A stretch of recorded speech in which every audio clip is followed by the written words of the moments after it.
Welcome to Sleepless Astronomer, where we explore the wonders of space and the universe. If you're enjoying these cosmic journeys, please like this video and subscribe to the channel.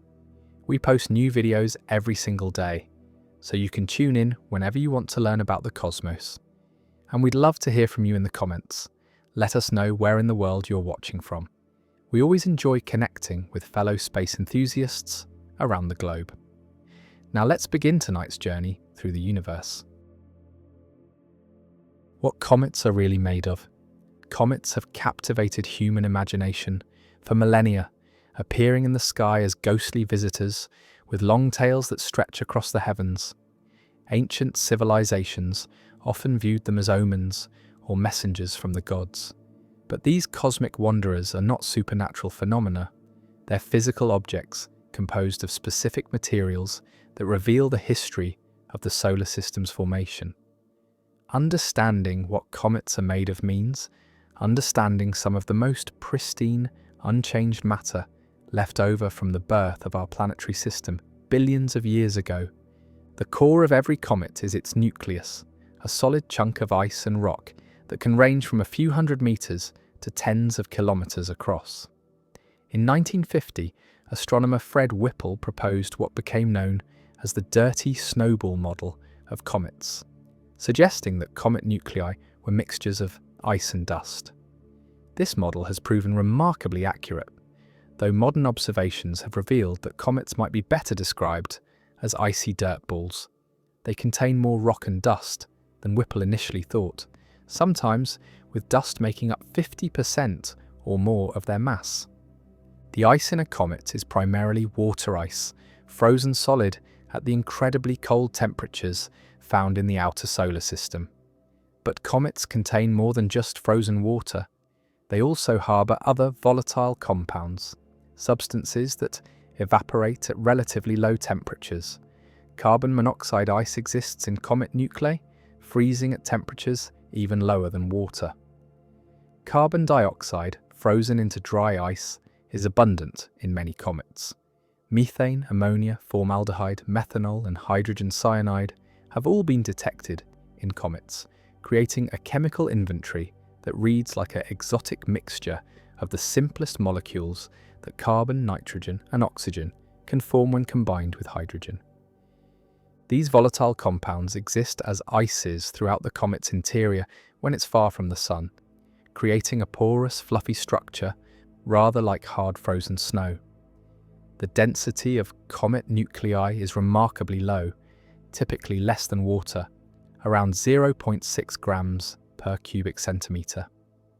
This low density reveals that comets are not solid blocks of ice, but rather loosely consolidated collections of icy particles with substantial void space between them.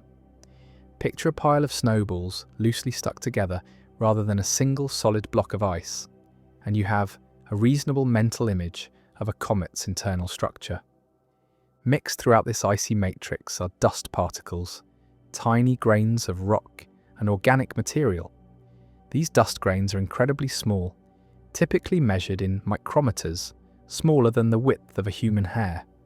They're composed of silicates similar to the minerals found in Earth's rocks, compounds of silicon and oxygen mixed with elements like magnesium and iron. Some grains are pure carbon, forming soot-like particles. Others are complex mixtures of organic molecules, carbon-based compounds that include some of the building blocks of life. The organic material in comets is particularly fascinating.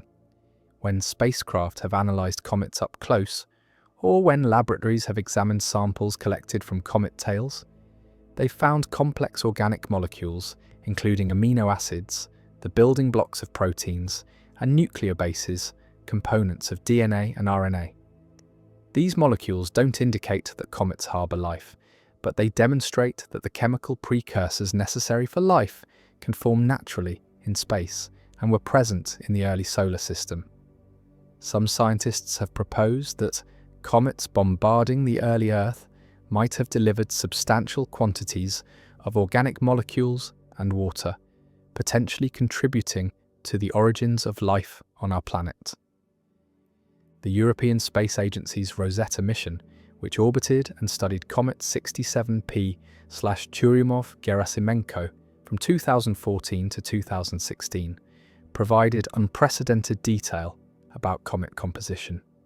The Philae lander, which touched down on the comet's surface, detected 16 organic compounds as the comet's warmth released them from the ice.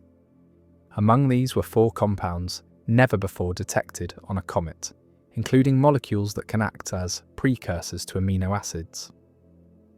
The comet's surface appeared darker than coal, with a reflectivity of only about 6%, due to the dark organic compounds mixed with the ice. When a comet approaches the Sun, solar heating begins to affect its structure.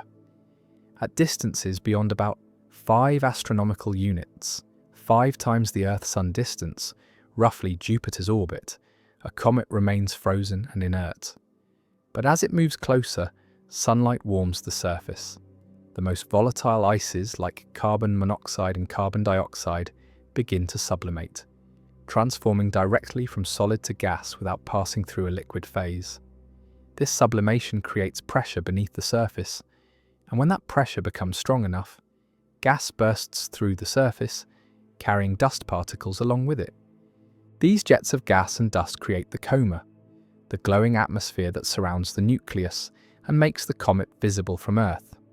The coma can grow to enormous sizes, sometimes exceeding the diameter of Jupiter, even though the nucleus producing it might be only a few kilometers across. The gas molecules in the coma, particularly water vapor, are broken apart by solar ultraviolet radiation, creating a complex chemistry. Hydroxyl radicals, hydrogen atoms, oxygen atoms, and other fragments fluoresce in sunlight, emitting light at specific wavelengths that give the coma its greenish or bluish tint. The dust released from the comet creates a dust tail, pushed away from the Sun by radiation pressure, the physical push that photons exert when they strike and reflect off particles. This dust tail typically appears yellowish-white because it's sunlight reflecting off dust particles. The tail can extend for millions of miles, creating the spectacular displays visible from Earth. A separate ion tail, composed of ionized gas molecules, is pushed by the solar wind rather than radiation pressure. The ion tail glows with its own light as the ionized molecules fluoresce, often appearing blue due to emissions from ionized carbon monoxide. This ion tail points directly away from the Sun, shaped by the magnetic fields carried in the solar wind. The nucleus itself undergoes changes as the comet repeatedly approaches the Sun. Each passage evaporates a layer of ice from the surface, typically removing a few meters of material per orbit for comets that pass close to the Sun. As the ice sublimates, some dust particles escape with the gas, but others fall back to the surface, gradually building up a layer of dust and larger rock fragments. Over many orbits, this can create a crust of non-volatile material covering the underlying ice, insulating it from solar heating. Some old comets develop such thick crusts that they become inactive, no longer producing visible comas or tails, even when they approach the Sun. NASA's Deep Impact mission in 2005 deliberately crashed a copper impactor into Comet Tempel 1 to excavate beneath the surface and observe the fresh material. The impact created a crater and ejected plumes of material that spectroscopic analysis revealed to be rich in water ice mixed with organic compounds and fine dust. The material beneath the surface appeared similar to, but slightly richer in ice than the surface material, confirming that the interior retains more pristine composition while the surface becomes processed by solar heating. The ratio of different isotopes in comet materials provides clues about where and when they formed. Deuterium, a heavy isotope of hydrogen with an extra neutron, exists in different ratios to normal hydrogen depending on the temperature at which water formed. Measurements of the deuterium to hydrogen ratio in various comets have shown considerable variation, suggesting that comets formed in different regions of the early solar system or at different times. Some comets have deuterium ratios similar to Earth's oceans, while others differ substantially, helping scientists understand whether comets could have delivered Earth's water. The dust particles in comets are themselves diverse and complex. Some grains are crystalline, showing that they formed at high temperatures, possibly near the young sun, then were transported outward and incorporated into comets, forming in the cold outer solar system. Other grains are amorphous, formed at low temperatures in the outer reaches. This mixture indicates that the solar nebula was not a static, orderly system, but rather a dynamic environment with extensive mixing, where materials formed in the hot inner regions could be transported outward, and vice versa. Comets also contain tiny pre-solar grains, particles that formed around other stars before the Sun existed and survived incorporation into our solar system. These grains have isotopic compositions distinctly different from solar system materials, marking them as true interstellar visitors preserved within comets. They're typically only nanometers to micrometers in size, but they're extraordinarily valuable because they provide samples of stars that lived and died before our solar system formed, preserved in these frozen time capsules. When comets break apart, as they sometimes do when tidal forces or internal pressure cause the nucleus to fragment, the exposed interior shows the layered structure built up over billions of years. Some regions are richer in ice, others in dust. Some layers contain different mixtures of volatile compounds. These variations likely reflect changes in conditions in the solar nebula as the comet grew by accumulation, recording the changing composition of material in the comet-forming region over time. The darkening of comet surfaces producing the surprisingly low reflectivity observed by Rosetta and other missions results from the organic compounds being altered by solar radiation and cosmic rays. This radiation processing, called space weathering, gradually darkens and reddens the surface materials over time. The very dark surfaces of comet nuclei tell us they've been exposed to space for long periods, accumulating radiation damage that has transformed the original icy material into a darker, more complex mixture. Comets are messengers from the outer solar system, preserving materials that have remained largely unchanged for over 4 billion years. While planets have been geologically active, melting and reforming their materials countless times, and asteroids have been heated and altered, comets have remained frozen in the deep cold of the outer solar system, maintaining their original composition. They're samples of the primordial solar nebula, the disk of gas and dust from which the planets formed, carrying within their icy matrices the water, organic molecules, and mineral grains that were present at the dawn of the planetary system, offering glimpses into the raw materials from which everything in our solar system, including Earth and ultimately life itself, was constructed. What's left after a star explodes? When a massive star reaches the end of its life and explodes in a supernova, the detonation is one of the most violent events in the universe, releasing in a few seconds as much energy as the Sun will radiate over its entire 10 billion year lifetime. The outer layers of the star are blasted into space at thousands of kilometers per second, creating an expanding shell of hot gas enriched with newly forged elements. But the explosion doesn't simply obliterate the star. At the center of the expanding debris, something remains, a compact, incredibly dense object created from the collapsed core. What gets left behind depends on the mass of that core and determines whether the remnant becomes a neutron star, a pulsar, a magnetar, a black hole, or in rare cases, nothing at all. The immediate aftermath of a core collapse supernova leaves behind a proto-neutron star, an extremely hot, dense ball of neutrons about 20 to 30 kilometers in diameter, containing between 1.4 and about 3 solar masses compressed into a volume smaller than a city.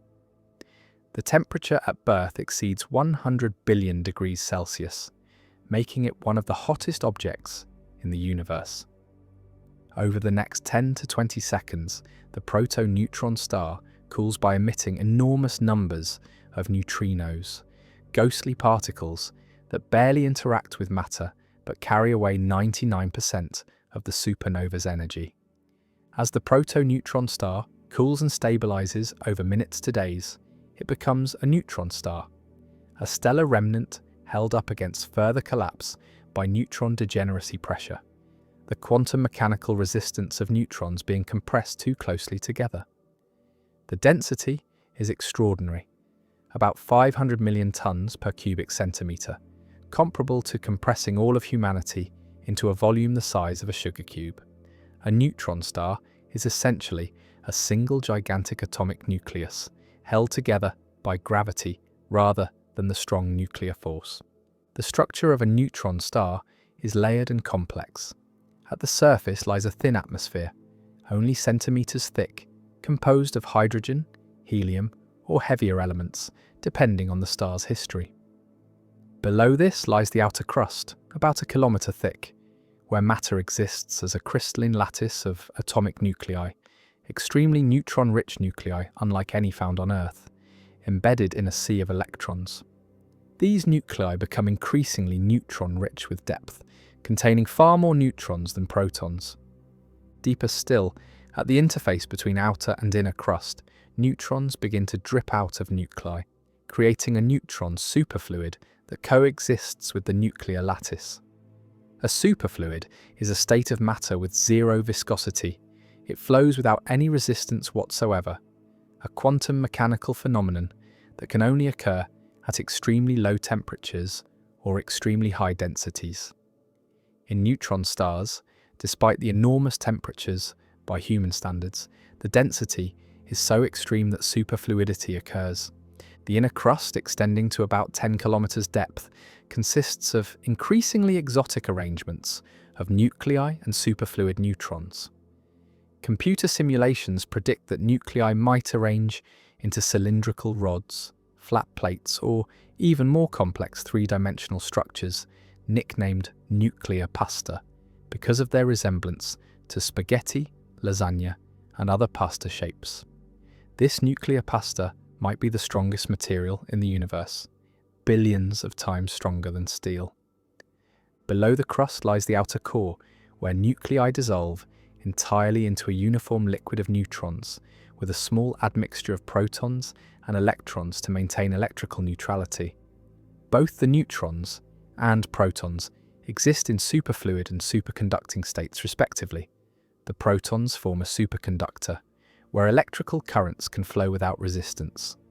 This region makes up the bulk of the neutron star's mass and extends to perhaps 10 to 12 kilometers from the center. At the very center, in the inner core, where densities exceed that of atomic nuclei by factors of 2 to 10, matter might exist in states never observed in laboratories. Neutrons themselves might break down into their constituent quarks, creating quark matter or strange quark matter. Other exotic particles predicted by quantum chromodynamics, the theory describing the strong nuclear force, might appear, including hyperons, kaons, or pion condensates. The exact nature of matter at these densities remains one of the great unsolved problems in physics, accessible only through observations of neutron stars and theoretical calculations. Many neutron stars are born rotating rapidly, spinning tens or hundreds of times per second, inheriting and concentrating the angular momentum of the massive star's core as it collapsed. If the neutron star's magnetic field is tilted relative to its rotation axis, which is common, the neutron star becomes a pulsar. The magnetic field, enormously compressed and amplified during the collapse, can reach strengths of 1 trillion times. Earth's magnetic field. Charged particles accelerated along magnetic field lines near the poles emit beams of radiation that sweep through space like a cosmic lighthouse. When one of these beams sweeps across Earth, we detect a pulse, hence the name pulsar. The pulses arrive with extraordinary regularity. The Crab pulsar, formed in the supernova observed in 1054 AD, rotates 30 times per second. The fastest pulsar known, PSRJ 1748-2446 AD, discovered in 2006, rotates 716 times per second. So fast that its equator is moving at about 24% of the speed of light. At these rotation rates, the neutron star bulges significantly at its equator but holds together through its tremendous gravitational binding and the strength of neutron-degenerate matter. Pulsars gradually slow down over millions of years as their magnetic fields radiate energy and carry away angular momentum. The rate of slowdown reveals the pulsar's age and magnetic field strength. Young pulsars like the Crab slow down noticeably over human timescales. The Crab's rotation period increases by about 38 nanoseconds per day.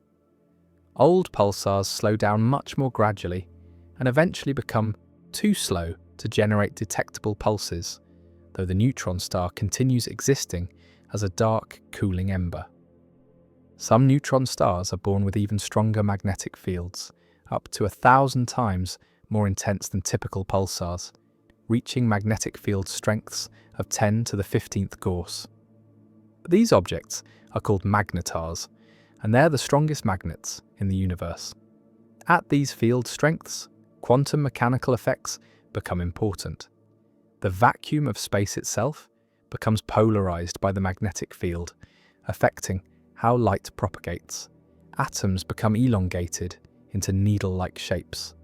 The magnetic field stores so much energy that magnetars occasionally undergo starquakes, sudden rearrangements of the neutron star's crust that release tremendous bursts of X-rays and gamma rays.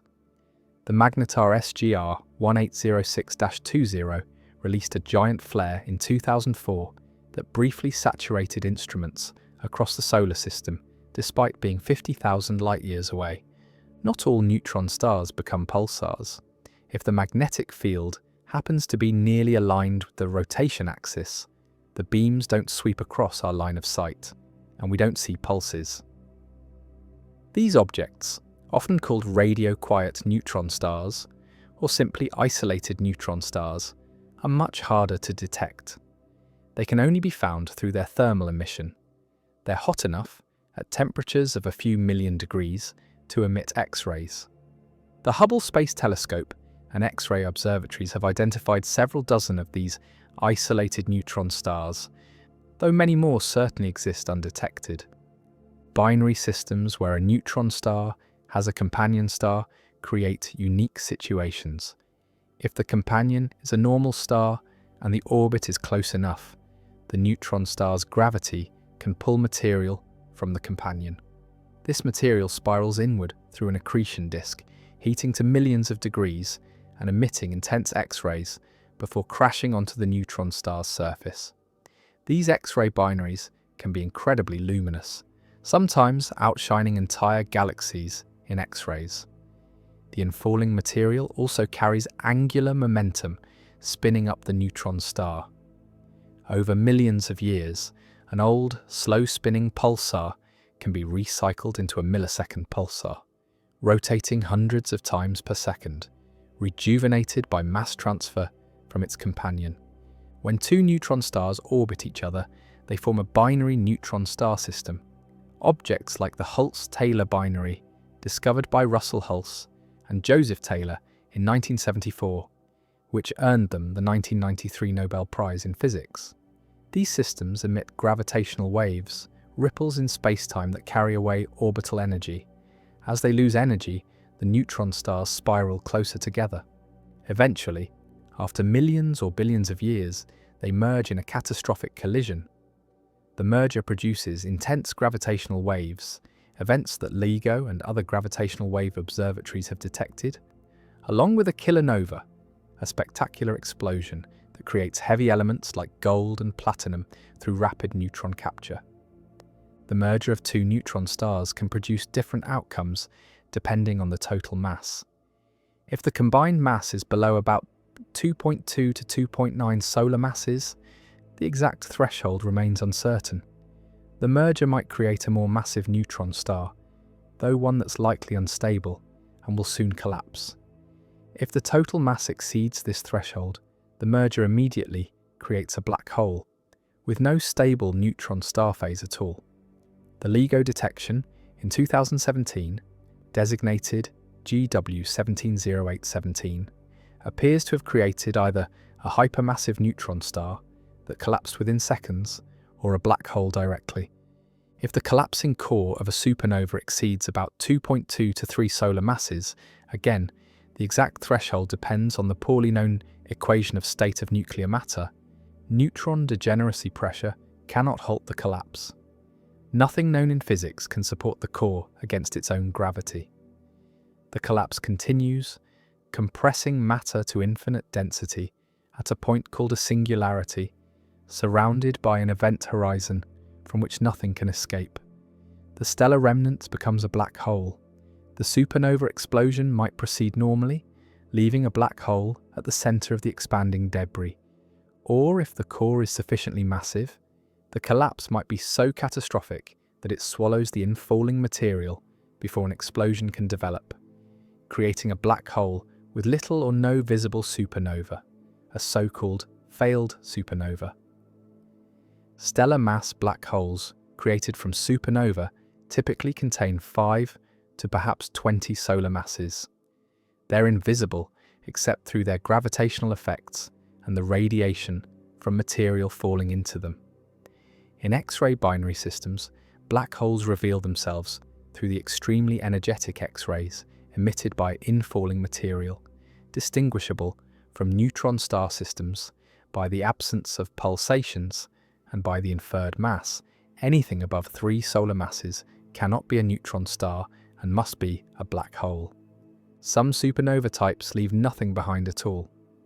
Pair instability supernova occur in extremely massive stars, those with initial masses exceeding about 130 solar masses. In the cores of these giants, temperatures and photon energies become so extreme that gamma-ray photons spontaneously convert into electron-positron pairs. This pair production removes pressure support, causing catastrophic collapse and an explosion so violent that the entire star is obliterated.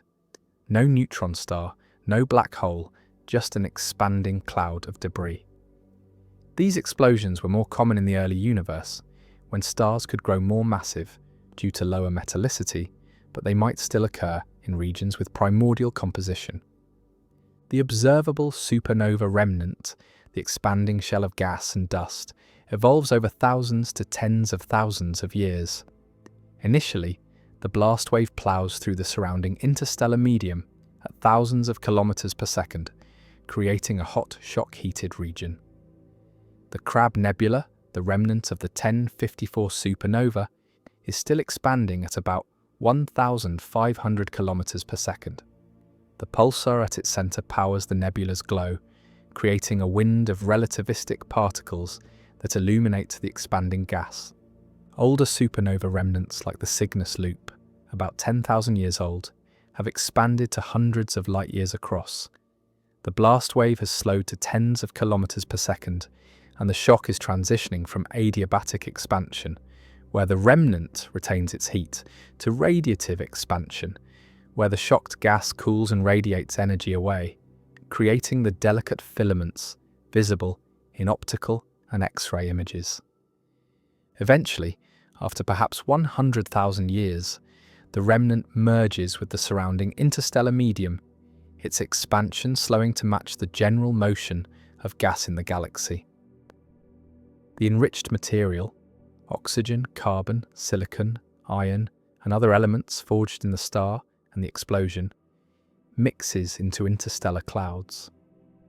These enriched clouds eventually collapse to form new generations of stars and planets, incorporating the elements created by the previous stellar generation. Every atom of oxygen you breathe, every atom of carbon in your body, was created in a star and dispersed by a supernova, later incorporated into the molecular cloud from which the Sun and Earth formed. What's left after a star explodes depends on the fine details of mass, composition, rotation, and magnetic fields, whether the core becomes a neutron star or black hole, whether the neutron star becomes an observable pulsar or remains radio quiet, whether the magnetic field is ordinary or reaches magnetar strength. Each stellar death creates a unique remnant, a compact object encoding in its properties the history of the parent star and the violence of its death, objects that will persist for trillions of years after the last stars have formed, cooling slowly in the expanding universe, monuments to stellar death that simultaneously mark endings and beginnings in the grand cycle of cosmic recycling. Why distant galaxies? Look red. When astronomers point their most powerful telescopes toward the deepest reaches of space, photographing galaxies billions of light years away, they notice something remarkable. These distant galaxies appear distinctly redder than nearby ones. Light that was emitted as ultraviolet or blue has been shifted toward red and infrared wavelengths by the time it reaches Earth. This redshift is one of the most important observations in all of astronomy, providing direct evidence for the expansion of the universe and allowing astronomers to measure cosmic distances and trace the history of the cosmos back nearly to the Big Bang itself. The primary cause of this reddening is cosmological redshift, a consequence of the universe's expansion.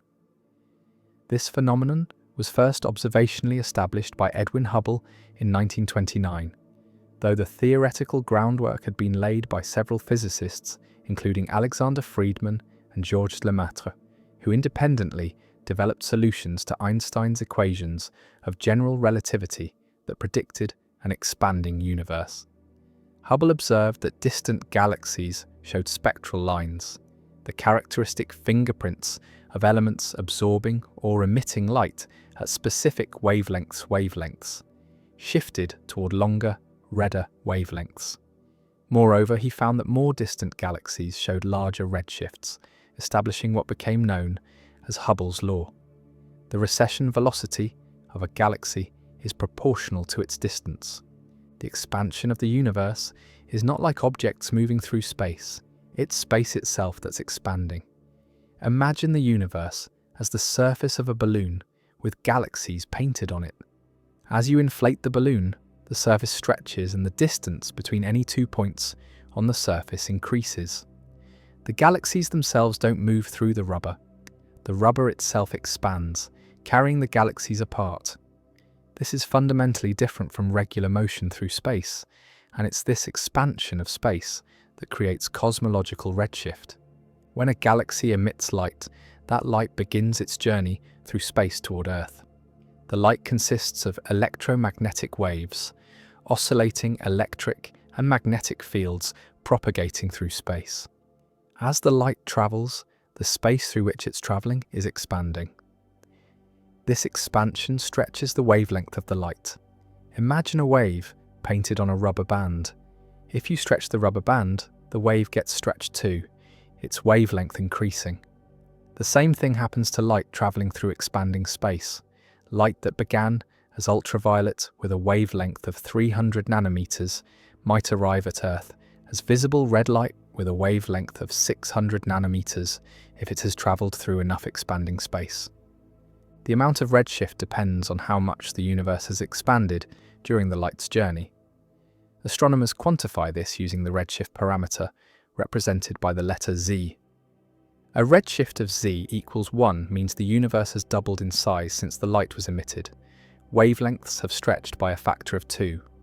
A redshift of Z equals 2 means the universe has tripled in size. Wavelengths have stretched by a factor of 3. The highest redshift galaxies yet observed have redshifts around Z equals 13 to 14, meaning the universe has expanded by a factor of about 14 or 15 since those galaxies emitted the light we now detect.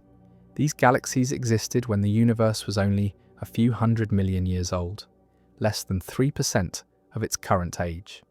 For nearby galaxies, the redshift is small, perhaps Z equals 0.01 or less. The Andromeda galaxy, our nearest large galactic neighbour, actually shows a blue shift rather than a redshift, because it's moving toward us through space faster than the cosmic expansion is carrying it away. But for galaxies more than a few hundred million light-years distant, cosmological redshift dominates. And the farther the galaxy, the larger the redshift.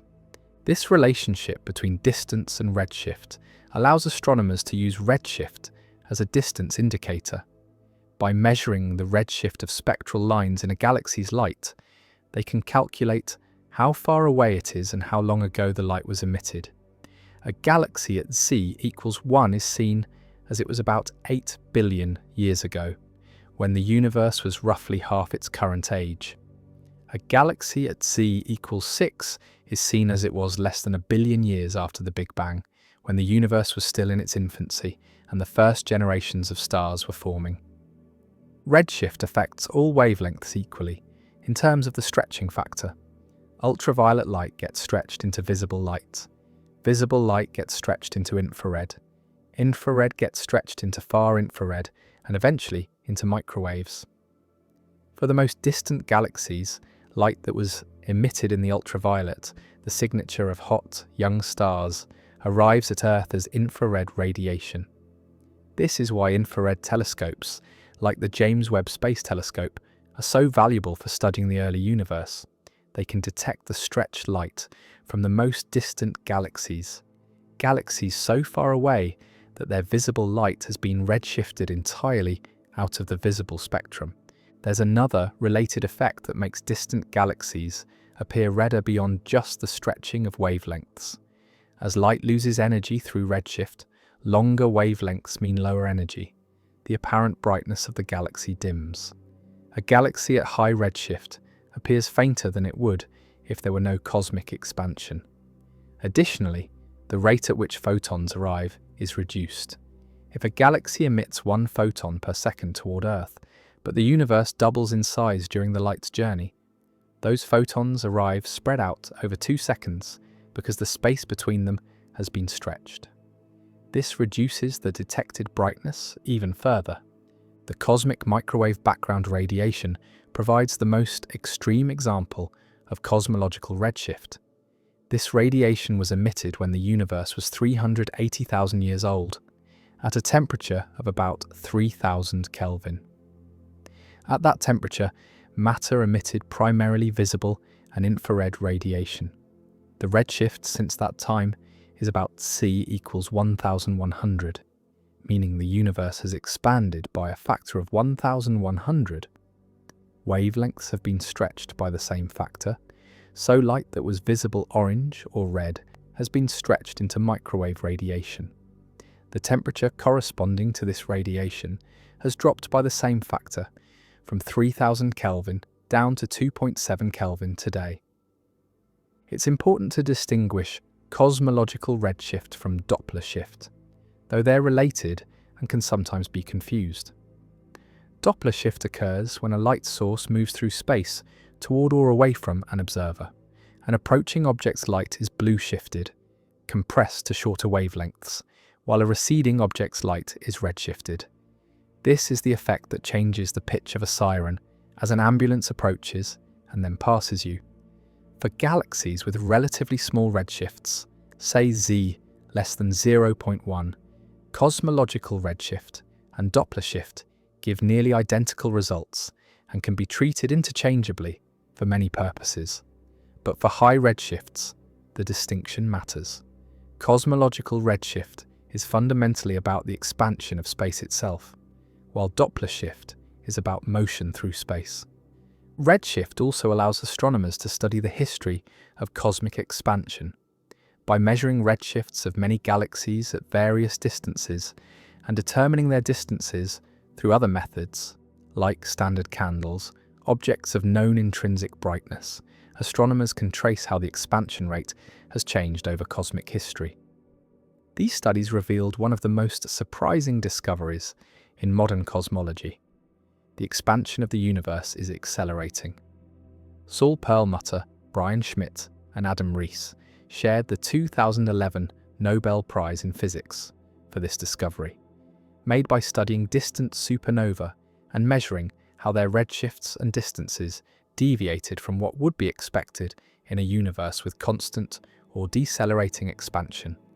The acceleration implies the existence of dark energy, a mysterious component that makes up about 68% of the universe's total energy density and exerts a kind of repulsive effect that pushes space apart. This dark energy's influence has grown over cosmic time as the universe expanded and matter became more dilute. In the early universe, matter dominated and the expansion was slowing down. But a few billion years ago, dark energy became dominant and the expansion began accelerating. Distant galaxies' redshifts encode this history, showing patterns that reveal when the transition from deceleration to acceleration occurred. Redshift measurements also reveal structure in the universe. When astronomers measure redshifts for thousands or millions of galaxies, they can create three-dimensional maps showing how galaxies are distributed in space. These maps reveal the cosmic web, the filaments, walls, and voids that constitute the large-scale structure of the universe. Regions where galaxies are closely spaced show similar redshifts because they are at similar distances. Voids show up as redshift ranges where few galaxies appear. The chemical evolution of the universe is written in redshift as well. Spectroscopy of distant galaxies reveals what elements were present when that light was emitted billions of years ago. By comparing galaxies at different redshifts, different cosmic times, astronomers can trace how the abundance of heavy elements has increased over cosmic history as successive generations of stars created these elements through nuclear fusion and dispersed them through supernova explosions. Galaxies at Z equals 6 or 7 show much lower abundances of elements heavier than helium compared to nearby galaxies, confirming that the early universe was primarily hydrogen and helium, with heavy elements accumulating over billions of years. Even the shapes and types of galaxies change with redshift. High redshift galaxies tend to be smaller, more irregular, and more actively forming stars than low redshift galaxies. This reveals that galaxies evolve over time, growing through mergers and gradually building up their stellar populations. The universe at Z equals 2, when it was about 3 billion years old, was a much more turbulent place, with higher rates of galaxy interactions and star formation than the relatively sedate local universe we see today. Gravitational lensing affects redshift measurements in subtle ways. When light from a distant galaxy passes near a massive object, like a galaxy cluster, the gravity bends the light's path and can magnify the image. But it also affects the light's frequency. Different images of a gravitationally lensed galaxy, formed by light taking different paths around the lensing mass, can show slightly different redshifts due to the gravitational time dilation in the lens's gravitational field. These tiny differences help astronomers probe the distribution of mass in the lensing object. The reddening of distant galaxies is therefore not just an interesting observational fact, but a fundamental window into cosmic history. Every measurement of a galaxy's redshift tells us how far away it is, how long ago its light was emitted, and what the universe was like at that cosmic epoch. The systematic increase in redshift with distance directly demonstrates that the universe is expanding, that it had a beginning in the Big Bang, and that it's evolving over time. The precise pattern of redshifts reveals the expansion history, constrains the properties of dark energy, and allows us to trace the formation and evolution of structure across billions of years of cosmic time, making the reddening of distant galaxies one of the most information-rich phenomena in observational astronomy. Why one side of the moon always faces Earth. If you look at the moon on any clear night, you'll see the same familiar pattern of light and dark regions. The features we call the man in the moon or the rabbit, depending on cultural interpretation. This pattern never changes. The same side of the moon perpetually faces Earth. There is no natural rotation of the moon that would show us different faces throughout the month. Ancient astronomers noticed this peculiarity thousands of years ago and for centuries it seemed like a remarkable coincidence. Why would the moon's rotation period exactly match its orbital period around Earth, both taking about 27 days? The answer involves no coincidence at all, but rather a physical process called tidal locking that inevitably synchronizes the rotation and orbit of any moon close enough to its planet. Tidal locking occurs because of tidal forces, the same forces that create ocean tides on Earth. Tidal forces arise because gravity weakens with distance. The side of Earth facing the moon experiences slightly stronger gravitational pull from the moon than Earth's center does, and Earth's center experiences slightly stronger pull than the side facing away from the moon. This difference in gravitational strength across Earth's diameter creates the tidal force that stretches Earth slightly, raising bulges on both the near and far sides. The same process works in reverse. Earth's gravity creates tidal bulges on the moon, though without oceans these bulges are in the solid rock itself. The moon is slightly elongated, stretched along the Earth-Moon line, with the long axis about 20 meters longer than the short axis. If the moon rotates relative to Earth, these bulges try to rotate with the moon, but Earth's gravity pulls on the bulges, trying to keep them aligned with Earth. Imagine the moon rotating slightly faster than once per orbit. As it rotates, the tidal bulge tries to rotate ahead of the Earth-Moon line, but Earth's gravity pulls more strongly on the closer bulge, creating a torque that opposes the rotation, slowing the moon down. This gravitational torque acts like friction, steadily dissipating the moon's rotational energy. The energy doesn't disappear. It converts into heat through internal friction as the moon flexes slightly, warming the lunar interior by tiny amounts. Over millions of years, this process slows the moon's rotation until it matches the orbital period. Once synchronized, the same side always faces Earth. The tidal bulges align perfectly with the Earth-Moon line, and there's no more torque trying to change the rotation. This is the state the moon reached long ago. The moon is tidally locked to Earth, rotating once on its axis in exactly the same time it takes to orbit Earth once, both periods equal to about 27.3 days. From the moon's perspective, Earth hangs nearly motionless in the lunar sky, drifting slightly back and forth due to libration, small oscillations caused by the moon's slightly elliptical orbit and tilted axis, but never rising or setting. If you stood on the near side of the moon, Earth would always be visible. If you stood on the far side, Earth would never be visible, hence why that hemisphere is sometimes mistakenly called the dark side, though it receives just as much sunlight as the near side. The timescale for tidal locking depends on several factors. Larger tidal forces lock a moon more quickly, closer moons experience stronger tidal forces and lock faster than distant moons. Moons with more internal friction, perhaps from molten interiors, dissipate energy more efficiently and lock faster. For the moon, calculations suggest that tidal locking occurred relatively early in the moon's history, within the first 100 million years or less after its formation. By the time complex life evolved on Earth, the moon had already been showing the same face toward our planet for billions of years. Tidal locking doesn't just affect the moon, it's common throughout the solar system. Most major moons are tidally locked to their planets. Jupiter's 4 large Galilean moons, Io, Europa, Ganymede, and Callisto, all show the same faces to Jupiter. Saturn's large moon Titan is locked. Neptune's moon Triton is locked. In fact, of all the major moons in the solar system, almost everyone is tidally locked to its planet because they've had billions of years for tidal forces to synchronize their rotations. Some moons have been locked into more complex rotations through resonances with other moons. Mercury, though not a moon, is locked in a 3-to-2 resonance with the Sun. It rotates 3 times for every 2 orbits, a more complex tidal lock. Pluto and its large moon Charon are mutually tidally locked. Each shows the same face to the other always.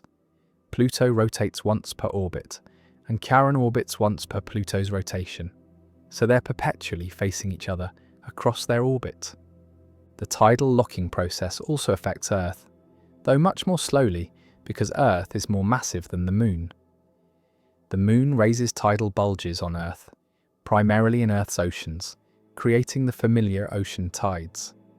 Earth rotates faster than the Moon orbits. A day is 24 hours, while the Moon's orbital period is about 27 days. This means Earth's rotation carries the tidal bulges ahead of the Moon's position. The bulge closer to the Moon is slightly ahead of the direct Earth-Moon line, and the Moon's gravity pulls backward on this bulge, creating a torque that slows Earth's rotation. This effect is measurable. Earth's rotation is slowing by about 2 milliseconds per century. Days are getting gradually longer as Earth loses rotational angular momentum. The angular momentum doesn't vanish, it's transferred to the Moon's orbit. As Earth slows down, the Moon speeds up slightly in its orbit, and a faster orbital speed means the Moon moves to a higher orbit. The Moon is currently receding from Earth at about 3.8 centimeters per year, precisely measured by bouncing laser beams off retroreflectors left on the lunar surface by Apollo astronauts. This process has been operating throughout Earth's history. Early in Earth's history, when the Moon was much closer, days were much shorter, perhaps only 5 or 6 hours long, and the month was shorter too. Ancient corals and other organisms that leave daily growth rings provide evidence for shorter days in the distant past. Going forward, the process will continue. In the far future, if given enough time, tens of billions of years, Earth's rotation would eventually slow to match the Moon's orbital period. At that point, Earth would be tidally locked to the Moon, just as the Moon is now locked to Earth, with the same face of Earth always facing the Moon. However, this will never happen because the Sun will evolve into a red giant in about 5 billion years, long before Earth could become tidally locked to the Moon. The expanding Sun will engulf the inner solar system, making the question of Earth's rotation academic at best. The tidal locking of the Moon has significant consequences for lunar exploration and observation. The far side of the Moon remained completely unknown until spacecraft flew around it.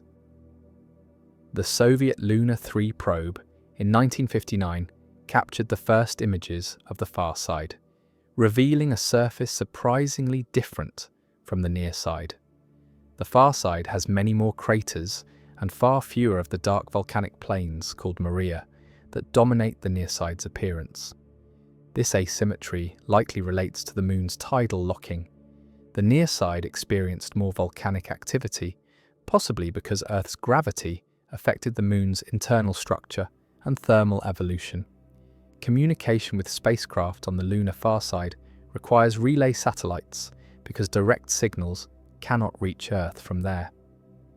China's Chang'e 4 mission, which landed on the far side in 2019, used a relay satellite positioned beyond the Moon to maintain communication.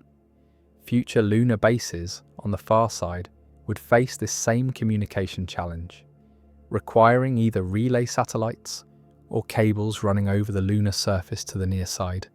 Tidal locking affects more than just moons. Many exoplanets discovered orbiting close to their stars are likely tidally locked, with one hemisphere permanently facing the star in daylight, while the other remains in eternal darkness. These planets, particularly those orbiting red dwarf stars, where the habitable zone is very close to the star, would have extreme temperature contrasts between their day and night sides. Understanding how atmospheres redistribute heat on tidally locked planets is crucial for assessing their potential habitability. The fact that one side of the Moon always faces Earth is not a lucky accident, but the inevitable result of physical forces operating over immense timescales. Every moon close enough to its planet will eventually lock, synchronizing its rotation to its orbit. The Moon reached this state billions of years ago, and it will remain locked for the remaining lifetime of the Earth-Moon system. The same face that witnessed Earth's formation, the rise of life, the age of dinosaurs, and the emergence of humanity will continue watching Earth for billions of years to come, held in place not by chance but by the patient, inexorable work of tidal forces that have shaped orbital dynamics since the solar system formed, creating the familiar face we see in the night sky every month, unchanging and eternal from our human perspective, yet itself the product of changes stretching across geological deep time. Why some planets have no moons. Of the 8 major planets in our solar system, 2 orbit the Sun without any natural satellites. Mercury and Venus have no moons. This seems puzzling at first. Mars, smaller than either Mercury or Venus, has 2 small moons. Earth has 1 large moon. The giant planets beyond Mars have dozens or even hundreds of moons. Why would some planets capture or retain moons while others remain moonless? The answer involves a complex interplay of gravitational dynamics, orbital mechanics, planetary formation history, and the specific environments in which these planets exist. The first factor to consider is proximity to the Sun. Mercury, the innermost planet, orbits at an average distance of only 58 million kilometers from the Sun. Venus orbits at 108 million kilometers.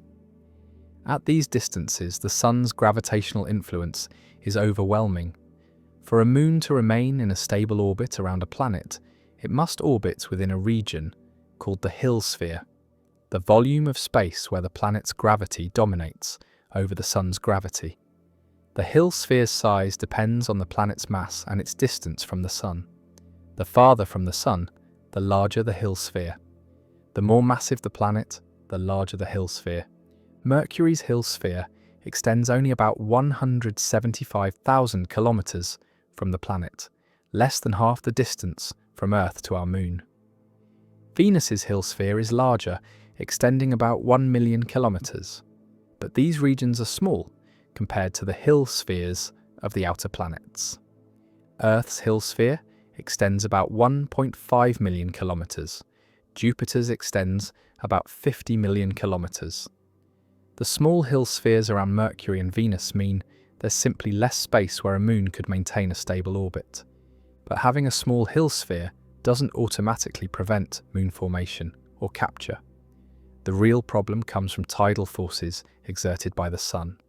Tidal forces arise because gravity weakens with distance, creating a differential pull across an extended object.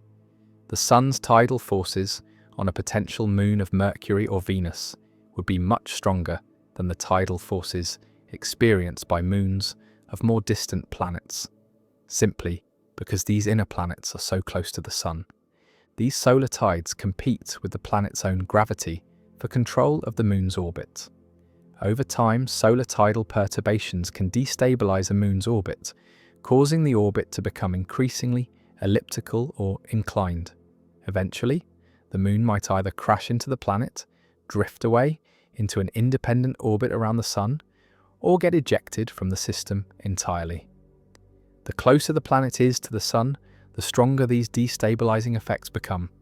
There's a critical region around each planet, well inside the Hill sphere, where orbits can remain stable over billions of years despite solar perturbations.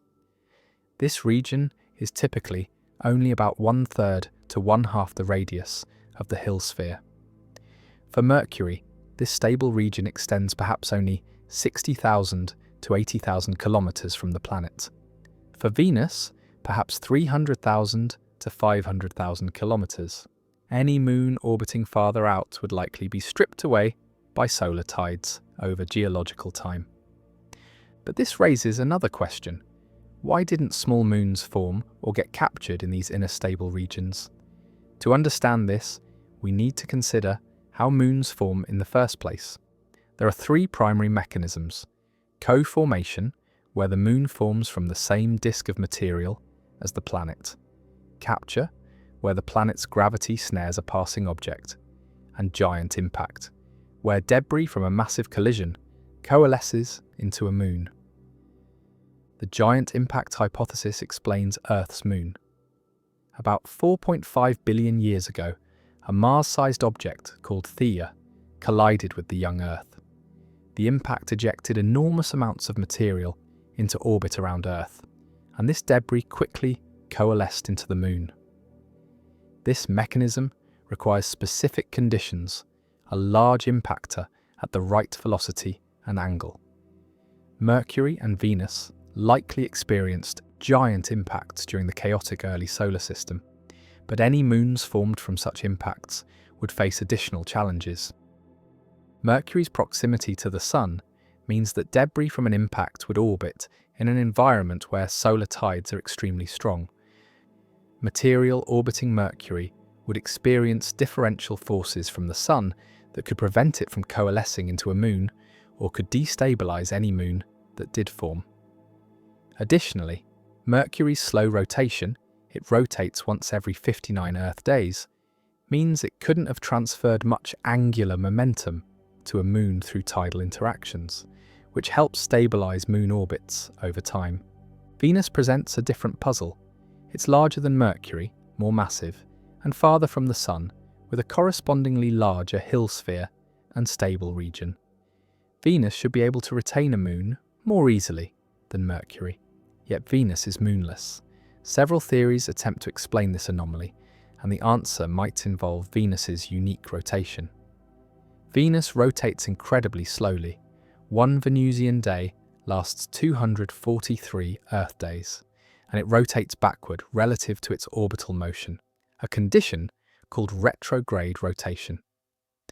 This retrograde rotation is unusual and likely resulted from one or more giant impacts that altered Venus's spin. If Venus once had a moon formed from such an impact, the combination of Venus's slow retrograde rotation and solar tides could have caused the moon to spiral inward rather than outward. On Earth, tidal interactions with the moon cause the moon to gradually recede. It's moving away from Earth at about 3.8 centimeters per year. This happens because Earth's rotation is faster than the moon's orbital period, so tidal bulges on Earth are carried ahead of the Earth-Moon line, pulling the moon forward in its orbit and transferring angular momentum. For a moon orbiting retrograde Venus, or orbiting a very slowly rotating Venus, the tidal dynamics work differently. The tidal bulges would lag behind rather than lead, causing the moon to lose orbital energy and spiral inward toward the planet. Eventually, the moon would cross the Roche limit, the distance inside which tidal forces overcome the moon's self-gravity, and be torn apart. The fragments would either fall onto Venus or spread into a ring system that gradually decayed, with particles spiraling down to the planet's surface over millions of years. If Venus had a moon in the distant past, this mechanism could have destroyed it billions of years ago. Alex Alemi and David Stevenson proposed this scenario in 2006, suggesting that Venus's slow retrograde rotation would cause any moon to spiral inward and be destroyed within tens of millions of years. Their calculations showed that even a large moon, similar in size to Earth's moon, would meet this fate if Venus rotated slowly enough. The giant impact that created the moon might also have been responsible for slowing or reversing Venus's rotation, setting up the conditions for the moon's eventual destruction. Capture represents another moon formation mechanism, but it faces significant challenges. For a planet to capture a passing asteroid or other object, something must remove energy from the object's orbit during the close encounter. Otherwise, the object simply swings past the planet and continues on its way. Energy can be removed through atmospheric drag if the planet has a thick atmosphere, through gravitational interactions with existing moons in a three-body interaction, or through tidal forces if the encounter is extremely close. Mercury has essentially no atmosphere, so atmospheric capture is impossible. Venus has a thick atmosphere, but capturing an object large enough to be considered a moon rather than just a small asteroid would require the object to pass through the upper atmosphere at just the right velocity and angle, an unlikely scenario.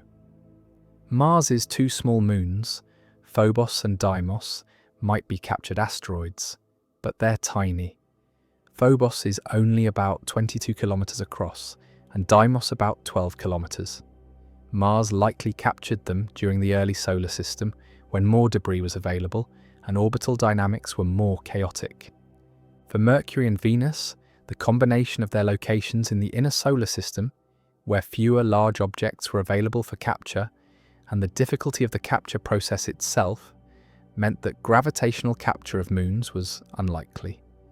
The inner solar system was largely cleared of debris early in solar system history, as objects either accreted into planets, fell into the Sun, or were ejected to the outer system through gravitational interactions with the growing planets. The composition and formation history of the inner planets also matters. Mercury, Venus, Earth, and Mars formed from the inner portion of the protoplanetary disk, where temperatures were too high for ice to condense. These planets formed primarily from rocky and metallic materials. The giant planets formed farther out, where ices could exist, providing more material for planet and moon formation. The abundance of material in the outer solar system, both for forming the planets themselves and for forming moons, was simply greater than in the inner solar system. The giant planets likely formed their large regular moons, the major satellites that orbit in the planet's equatorial plane, from circumplanetary disks, miniature versions of the protoplanetary disk that surrounded the young Sun. These disks contained enough material to form multiple large moons. Jupiter's 4 Galilean moons, Io, Europa, Ganymede, and Callisto, discovered by Galileo Galilei in 1610, formed this way. Saturn's major moons, including Titan, formed similarly. The inner planets, with less mass and forming in a region with less available material, likely didn't have substantial circumplanetary disks, making it difficult to form moons through this mechanism. Exoplanet studies have revealed that moonless planets might be quite common. Many exoplanets discovered so far are hot Jupiters, gas giants orbiting extremely close to their host stars, often closer than Mercury orbits the Sun. These planets, despite being massive, likely have no moons because the extreme proximity to their stars creates even more severe tidal effects than Mercury experiences. Any moons would be quickly stripped away by stellar tides. Some hot Jupiters may have had moons when they formed farther from their stars, but lost them as the planets migrated inward to their current close-in orbits. Other exoplanets orbit in the habitable zones of their stars at distances where moons could potentially remain stable. Whether these planets have moons depends on their formation history, the availability of material for moon formation, and the dynamical environment in which they formed. Detecting exomoons, moons orbiting exoplanets, remains at the edge of current observational capabilities, though several candidates have been proposed. As detection techniques improve, we'll learn whether most planets have moons or whether moonless planets are actually the norm. The absence of moons around Mercury and Venus is not a deficiency, but rather a natural consequence of where these planets are located and how they formed. Their proximity to the Sun creates an environment where moons cannot easily form or survive over billions of years. Any moons that might have existed in the early solar system were likely destroyed by solar tides, spiraled into the planets due to tidal interactions with slowly rotating worlds, or were ejected from unstable orbits. The planets that do have moons, Earth, Mars, and especially the giant planets, possess them because they orbit farther from the Sun, where Hill spheres are larger, solar tides are weaker, and the environment is more conducive to moon formation and retention, showing that the presence or absence of moons depends not on the planet's inherent qualities, but on the orbital and environmental context in which the planet exists, making our own moon's existence not a given, but rather the result of a fortunate combination of location, timing, and the specific collision that created it billions of years ago. The bright and dark features on surfaces. Across the solar system, the surfaces of planets, moons, and asteroids display remarkable contrasts between light and dark regions. These variations in brightness, called albedo features, paint cosmic bodies with patterns that range from subtle shadings to stark contrasts, each telling a story about composition, geology, and the forces that have shaped these worlds over billions of years. Consider Earth's moon, the most familiar example. Even without a telescope, you can see the dramatic difference between the bright highlands and the dark Maria, the ancient lava plains that early observers mistook for seas. The bright regions are ancient crust formed over 4 billion years ago when the moon was young and its surface was still cooling from a molten state. This primordial crust is rich in a mineral called anorthosite, a type of rock that's relatively light in colour and highly reflective. These highlands are the original surface of the moon, battered by eons of meteorite impacts, but still retaining their pale character. The dark Maria formed later, between about 3.8 and 3.1 billion years ago, when massive asteroid impacts punched through the moon's crust and allowed molten rock from the interior to flood onto the surface. This lava was basaltic, similar to the lava that flows from volcanoes in Hawaii, and it's much darker than the highland material. The basalt contains more iron and magnesium than the ancient crust, and these elements absorb more light, giving the Maria their characteristic dark appearance. When this lava cooled and solidified, it created vast, smooth plains that still dominate the near side of the moon today. The moon's far side presents a different face, with far fewer dark Maria and much more bright highland terrain. This asymmetry puzzled scientists for decades. Why would one side of the moon have so much volcanic flooding, while the other side remained mostly ancient highland? The answer lies in the moon's structure. The crust on the far side is thicker, making it harder for lava to break through, even when massive impacts occurred. The near side's thinner crust allowed molten rock to more easily reach the surface, creating the face we see each night. Mars displays its own dramatic albedo patterns, visible even through small telescopes from Earth. The planet shows bright regions and dark regions that early astronomers mapped and named, imagining them to be continents and seas. The bright areas are primarily ancient highland regions, covered with fine dust that's rich in iron oxide, essentially rust, giving Mars its characteristic red colour. This dust is incredibly fine, almost like talcum powder, and it reflects sunlight fairly efficiently despite its red hue. The dark regions on Mars are areas where the dust has been blown away by winds, exposing darker underlying rock or concentrations of dark sand.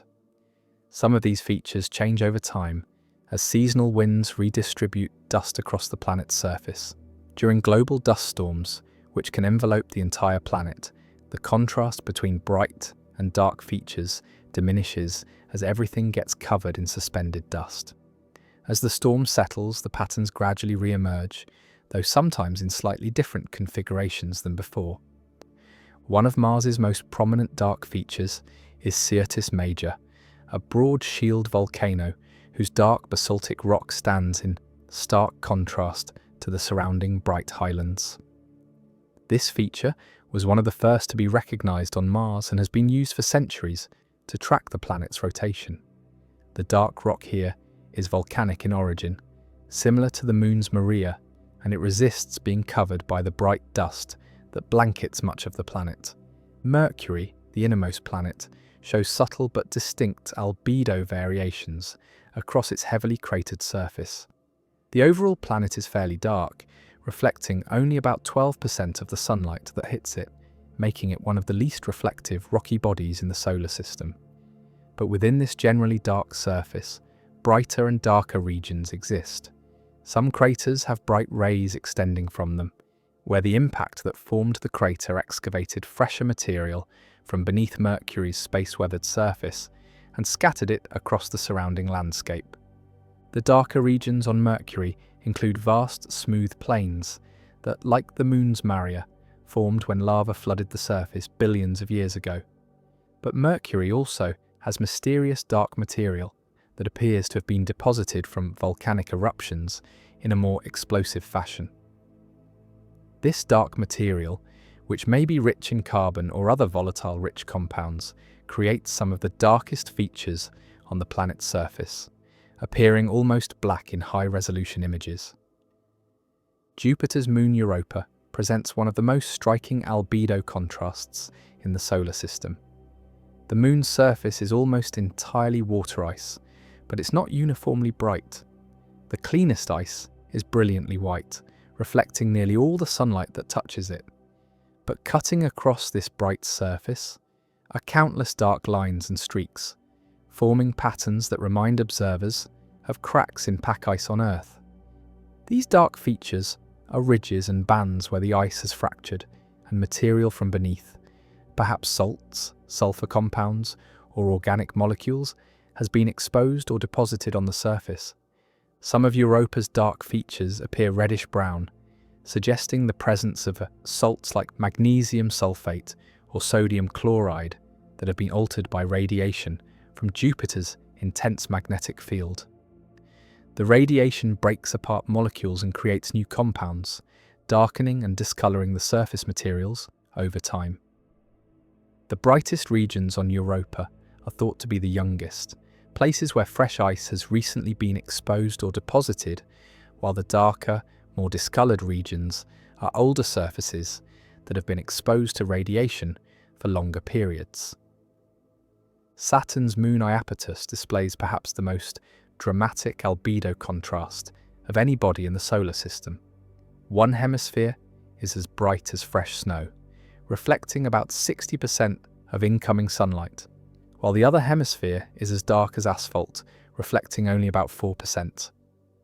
The boundary between these regions is sharp and striking, creating an appearance that reminded astronomers of a yin-yang symbol. The dark material, concentrated primarily on the leading hemisphere, the side that faces forward as Iapetus orbits Saturn, may have originated from dark dust in Saturn's system that Iapetus swept up as it moved through space, or it may have erupted from the moon's interior through cryovolcanic processes. Once the initial dark material was deposited, a feedback process likely amplified the contrast. Dark surfaces absorb more sunlight and heat up more during the day. On Iapetus, where daytime temperatures can reach as high as -230 degrees Fahrenheit in sunny areas, this slight extra heating in the dark regions causes water ice to slowly sublimate, transition directly from solid to vapor. This water vapor migrates to colder regions, including the bright trailing hemisphere, where it refreezes. Over millions of years, this process has darkened the dark hemisphere further by removing its ice and brightened the bright hemisphere by depositing additional ice there.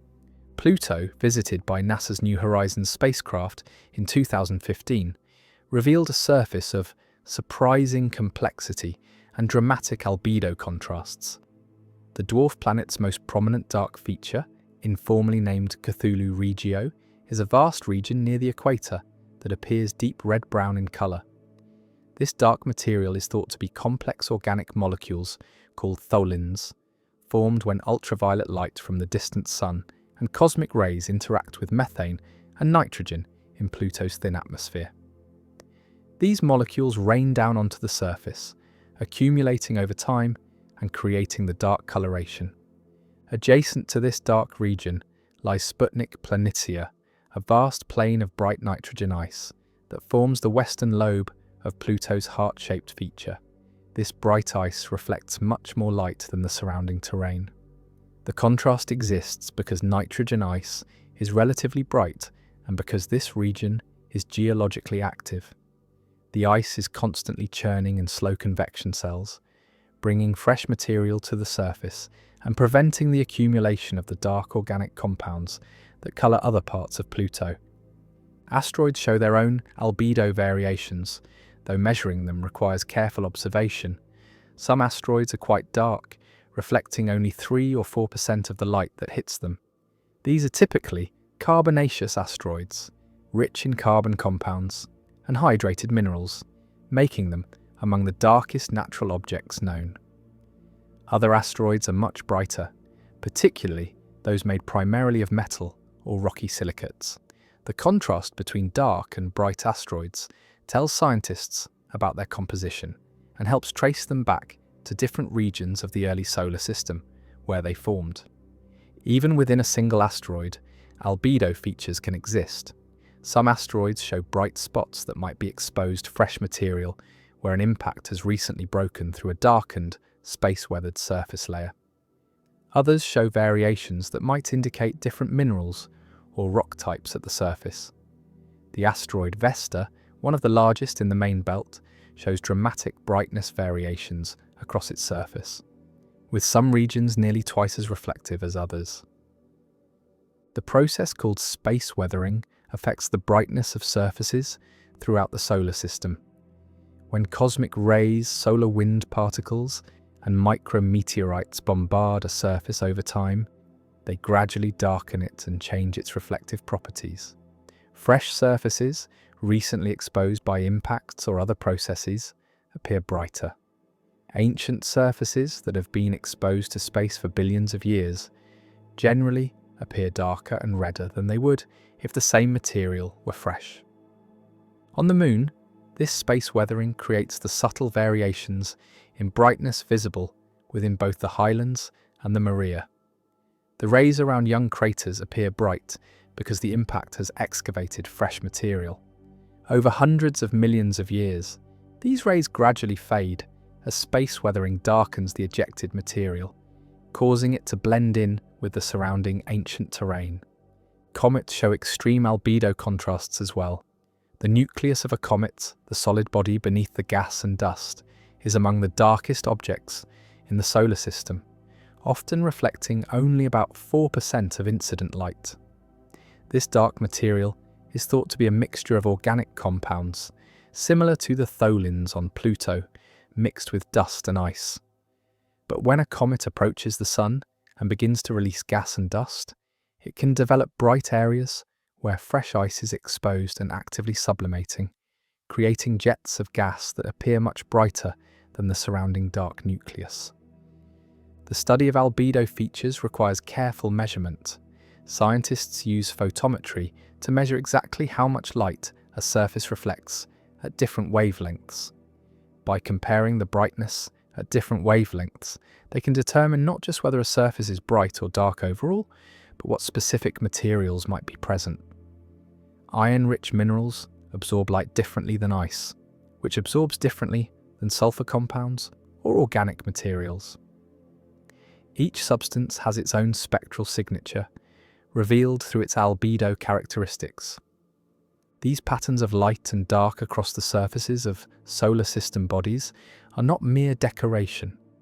They are maps written in brightness, showing us where different materials exist, where geologic processes have been active, where impacts have occurred, and how surfaces age under the constant bombardment of radiation and particles from space.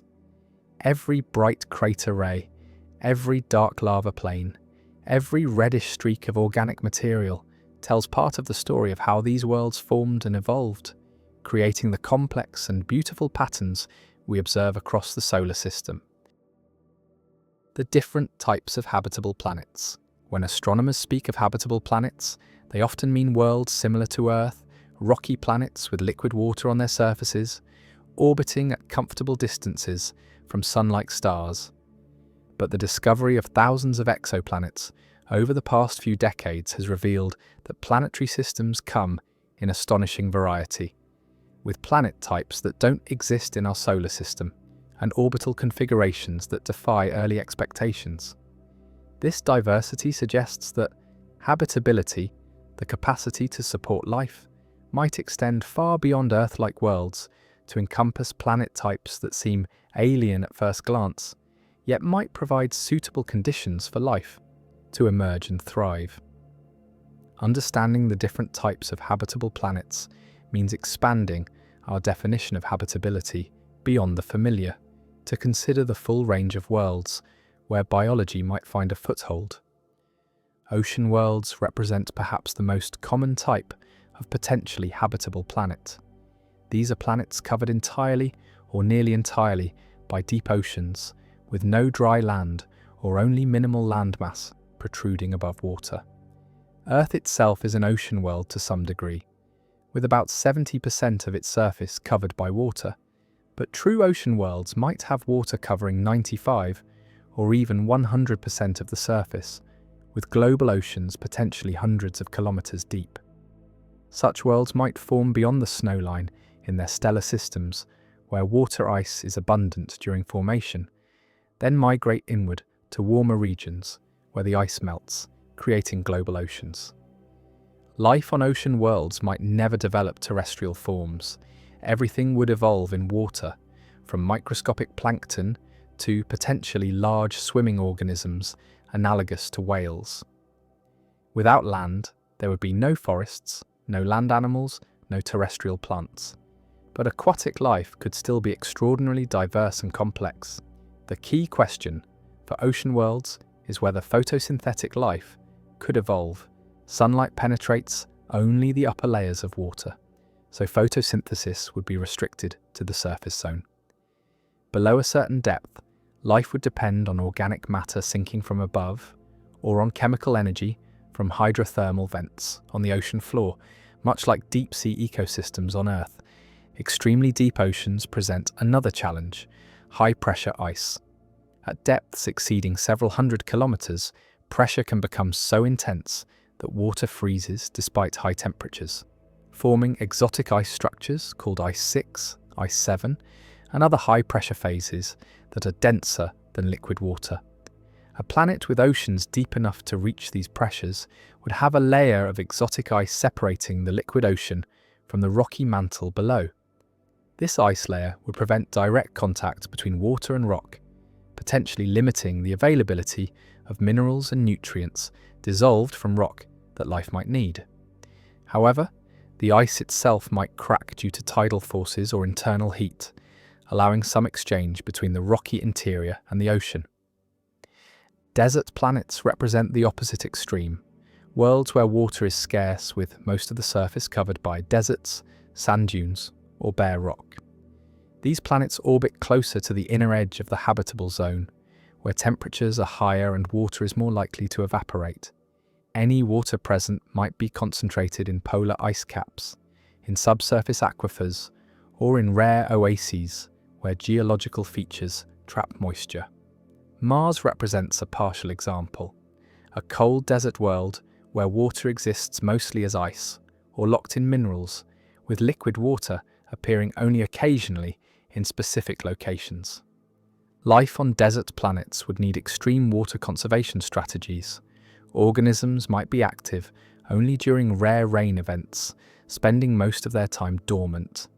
They might extract water from humidity in the air or from chemical reactions rather than drinking liquid water. They might have impermeable skins to prevent water loss, and highly efficient kidneys or equivalent organs that recycle water internally.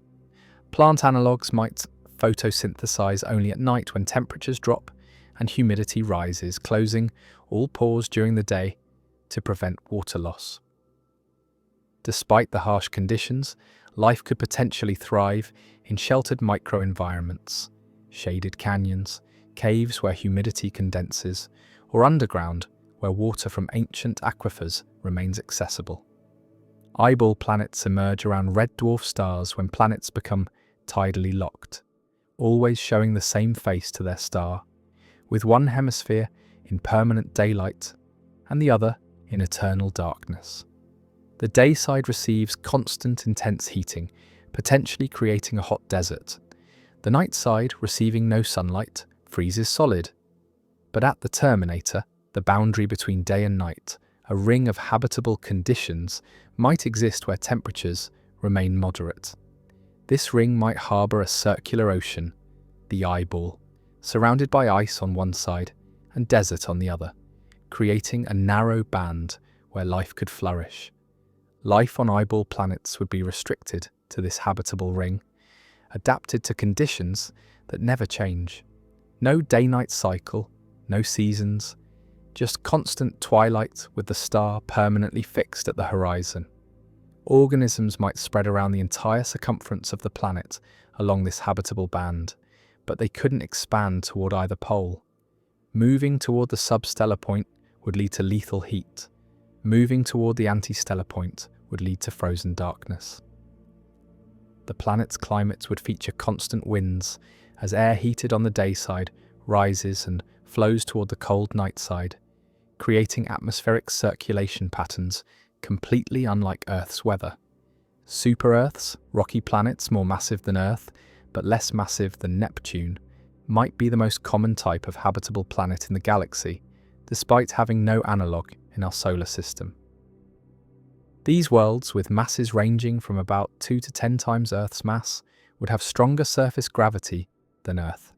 An organism on a super-Earth twice Earth's mass might weigh twice what it would on Earth, creating challenges for movement and structural support, but super-Earths have potential advantages for habitability. Their stronger gravity can hold thicker atmospheres more effectively, providing better greenhouse warming and allowing habitable zones to extend farther from their stars. They might have more active plate tectonics due to greater internal heat, helping regulate climate over geological time. Life on super-Earths would likely evolve shorter, stockier body plans to cope with high gravity. Trees might be shorter and thicker. Animals might have more legs or stronger, thicker legs to support their weight. Flight might be more difficult, requiring more powerful wings and muscles. But the thicker atmosphere might actually make flight easier by providing more air resistance, potentially allowing organisms to evolve gliding or flying capabilities using less energy than on Earth, despite the higher gravity. Mini-Neptunes, planets with substantial hydrogen-helium atmospheres surrounding rocky or icy cores, represent a planet type between rocky super-Earths and gas giants. These worlds might not be habitable at their cloud tops where temperatures and pressures are moderate, but atmospheres are thick hydrogen-helium mixtures. However, some mini-Neptunes might have layers within their atmospheres where temperature and pressure allow water vapor to condense into liquid water droplets, creating water clouds and potentially habitable conditions within the atmosphere itself. Aerial life in these water clouds, floating organisms that never touch solid ground because there is no solid ground accessible, might evolve. Such organisms would need to regulate their buoyancy, perhaps using gas-filled bladders similar to fish swim bladders. They might extract nutrients from atmospheric chemistry or from particles suspended in the atmosphere. Reproduction might involve releasing spores or offspring that drift through the atmosphere until they find suitable conditions to grow. The entire biosphere would be three-dimensional and airborne, with no connection to any surface. Hycean worlds, a term combining hydrogen and ocean, represent a recently proposed planet type that might be surprisingly common and habitable. These are large planets with hydrogen-rich atmospheres and liquid water oceans beneath them, potentially including some mini-Neptunes if conditions are right. The thick hydrogen atmospheres would create greenhouse warming that keeps water liquid even at large distances from the star. Life on Hycean worlds would live in the oceans beneath kilometers of hydrogen atmosphere, never exposed to space but potentially able to thrive in the dark, high-pressure water below. The discovery of biosignatures on Hycean worlds might be easier than on Earth-like planets because their larger sizes and extended atmospheres make spectroscopic analysis more favourable. If life produces gases that reach the hydrogen atmosphere, methane, dimethyl sulfide, or other organic compounds, these might be detectable even with current telescope technology. Hycean worlds thus represent prime targets for near-term biosignature searches. Carbon planets might form in regions of protoplanetary disks, where carbon is more abundant relative to oxygen than in our solar system. Instead of being dominated by silicate minerals like Earth, these worlds might have surfaces and interiors rich in graphite, diamond, silicon carbide, and other carbon compounds. The chemistry of such worlds would be radically different from Earth's. Oceans might consist of hydrocarbons, liquid methane, ethane, or more complex carbon compounds, rather than water. Life on carbon planets, if it evolved, would necessarily use chemistry adapted to carbon-rich, oxygen-poor conditions, potentially resembling the hydrocarbon-based biochemistry speculated for Titan. Lava worlds orbit so close to their stars that surface temperatures exceed the melting points of rock. These planets have surfaces of molten lava with atmospheres of vaporized rock, silicate gases that condense into mineral clouds and rain molten droplets. No life as we imagine it could survive on these surfaces, but some scientists speculate about exotic life existing in the upper atmosphere, where temperatures are lower, or about subsurface oceans trapped beneath the molten surface, where water remains liquid despite the hellish conditions above. Ice worlds covered by thick shells of water ice might be habitable not on their surfaces, which are frozen solid, but in subsurface oceans kept liquid by tidal heating from their parent planet's gravity. Jupiter's moon, Europa, and Saturn's moon, Enceladus, represent examples in our own solar system. Such worlds might be common around giant planets throughout the galaxy.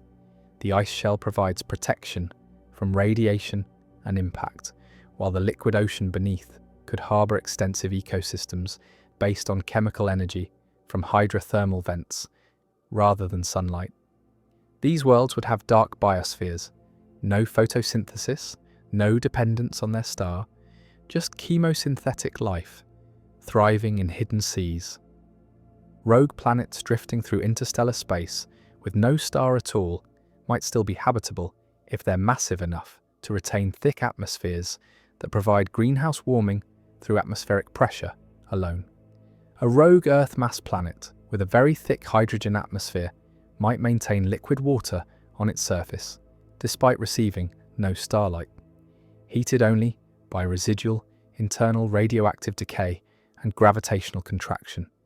Life on such a world would exist in perpetual darkness, depending entirely on chemical energy and internal heat, completely independent of any star.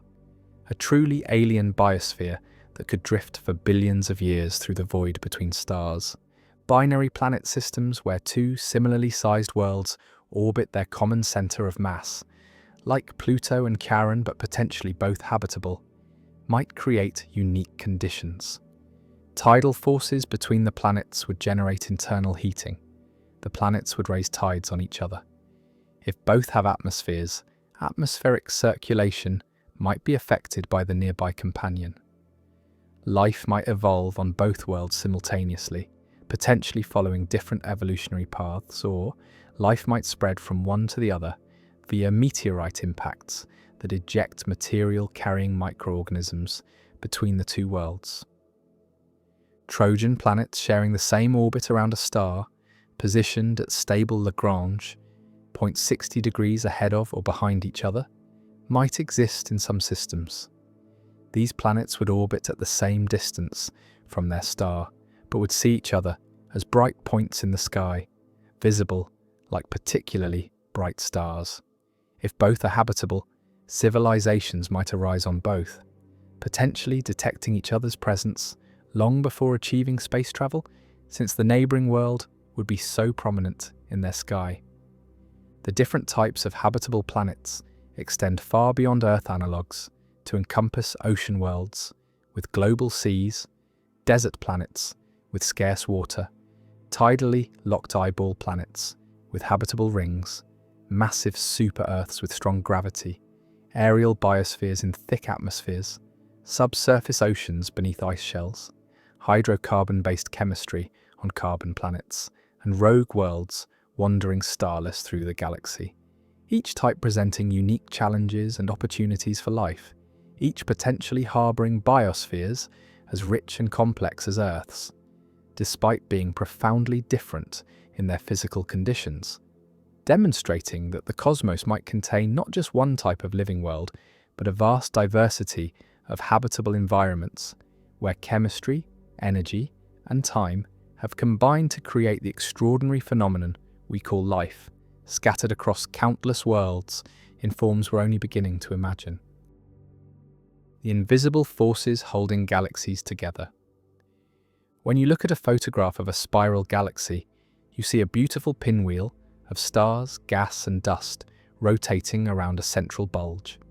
The image suggests a structure held together by visible matter, the billions of stars whose light creates the galaxy's luminous form. But appearances are deceiving. The forces actually holding galaxies together are largely invisible, operating through mechanisms both understood and mysterious.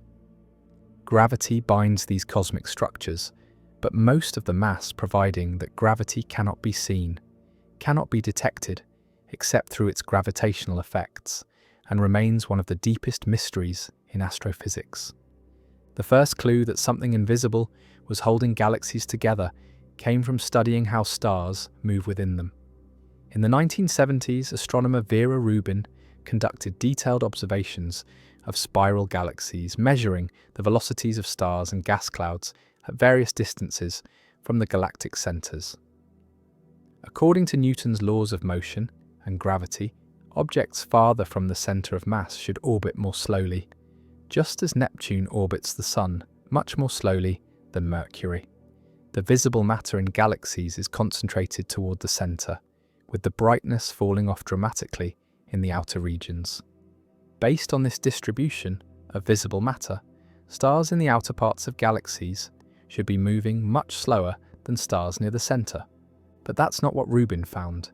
Instead, the rotation curves, graphs showing orbital velocity versus distance from the center, were flat.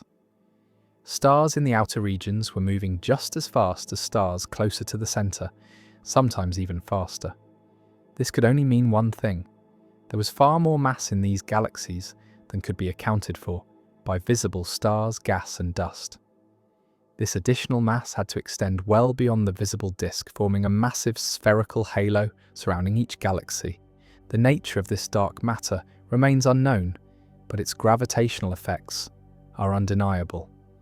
Galaxies are embedded within dark matter halos that contain several times more mass than all the visible matter combined. A typical spiral galaxy, like the Milky Way, might contain about 100 billion solar masses of visible matter, stars, gas, dust, planets, but resides within a dark matter halo containing perhaps 1 trillion solar masses. This dark matter halo extends perhaps 10 times farther than the visible disk, creating a gravitational well that holds the galaxy together. Dark matter doesn't interact with light. It neither emits, absorbs, nor reflects electromagnetic radiation of any wavelength. It interacts with normal matter almost exclusively through gravity. This makes it invisible to telescopes, but reveals its presence through gravitational effects. The flat rotation curves that Rubin observed were the first clear evidence, but dark matter reveals itself in other ways as well. Gravitational lensing provides some of the most compelling evidence for dark matter in and around galaxies. According to Einstein's general theory of relativity, mass warps spacetime, and light follows the curves in that warped geometry. When light from a distant galaxy passes near a massive object, its path bends. By measuring this bending and calculating how much mass would be needed to produce it, astronomers can map the distribution of mass, including dark matter. These mass maps show that dark matter is distributed in huge halos around galaxies, exactly as predicted from rotation curve studies. The bullet cluster provides particularly dramatic evidence. This structure formed when two galaxy clusters collided and passed through each other. During the collision, the hot gas from each cluster, normal matter that can interact with itself, slowed down and remained near the collision site, heated by the impact. But gravitational lensing maps show that most of the mass is not where the gas is. Instead, it separated from the gas and continued moving with the galaxies themselves. This separated mass must be dark matter, which doesn't collide or interact with normal matter except through gravity, passing right through during the cluster collision. The gravitational force from dark matter operates according to Newton's law of universal gravitation for most purposes, though general relativity provides the more accurate description, especially in strong gravitational fields. The force is proportional to the product of the masses and inversely proportional to the square of the distance between them. Even though individual dark matter particles don't clump together the way atoms do, they can't radiate energy and settle into compact structures. Collectively, they form halos through gravitational attraction, with each particle orbiting in the combined gravitational field of all the others. These dark matter halos formed before the visible galaxies themselves. In the early universe, dark matter could begin collapsing into clumps earlier than normal matter, because dark matter doesn't interact with radiation. Normal matter, coupled to photons in the early universe, couldn't collapse efficiently until after recombination, when electrons combined with nuclei to form neutral atoms, and the universe became transparent. By that time, dark matter had already created gravitational wells, regions of enhanced density, and normal matter fell into these wells, forming the first galaxies within the scaffolding of dark matter structure. Computer simulations of galaxy formation must include dark matter to reproduce the observed properties of galaxies. Simulations using only normal matter produce galaxies that look nothing like what we observe. But when dark matter is included, with properties consistent with observations, non-interacting except through gravity, with a specific abundance relative to normal matter, the simulations produce galaxies remarkably similar to real ones, with flat rotation curves, realistic sizes, and appropriate clustering properties. The dark matter distribution within galaxies follows a characteristic profile. The density is highest at the center and decreases toward the outer regions, but much more gradually than the distribution of visible matter. Various mathematical models describe this distribution, with names like the NFW profile, named after Julio Navarro, Carlos Frenk, and Simon White, who studied dark matter halos in simulations in the 1990s. These profiles predict specific density distributions that can be tested against observations through rotation curves and gravitational lensing. But dark matter isn't the only force holding galaxies together. Gravity from visible matter contributes as well, though less than dark matter. The combined gravitational pull from billions of stars, gas clouds, dust, and the supermassive black hole at the center all help bind the galaxy. The distribution of this visible matter creates the gravitational potential in which stars orbit, and while dark matter dominates the total mass, the visible matter shapes the inner regions where most stars reside. Orbital mechanics plays a crucial role in keeping galaxies stable.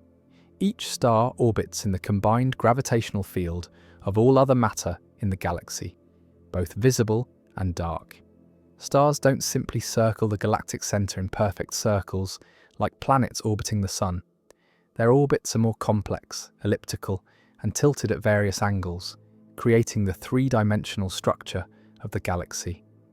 In spiral galaxies, the disk forms because stars that were born from a rotating cloud of gas inherited that rotation, and collisions between gas particles dissipated energy and flattened the distribution into a disk.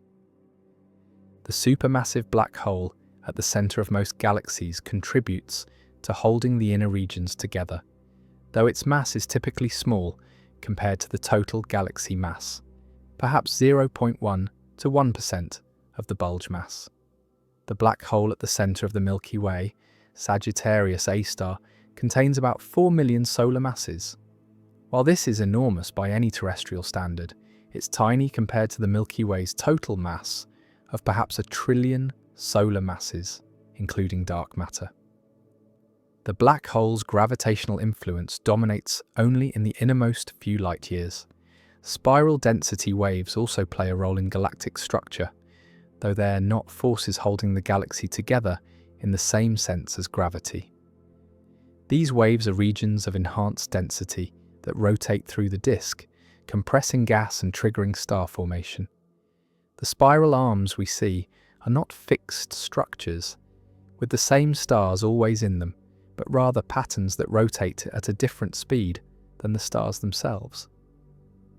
Stars move in and out of the spiral arms as they orbit, spending more time in the arms where the density is higher, creating the appearance of persistent spiral structure. Galaxy clusters add another layer of complexity. Galaxies themselves are held together primarily by their dark matter halos, but galaxies cluster together in groups and clusters, which are themselves held together by even larger dark matter halos. The Milky Way is part of the local group, which includes the Andromeda Galaxy and about 50 smaller galaxies, all orbiting within a common dark matter halo.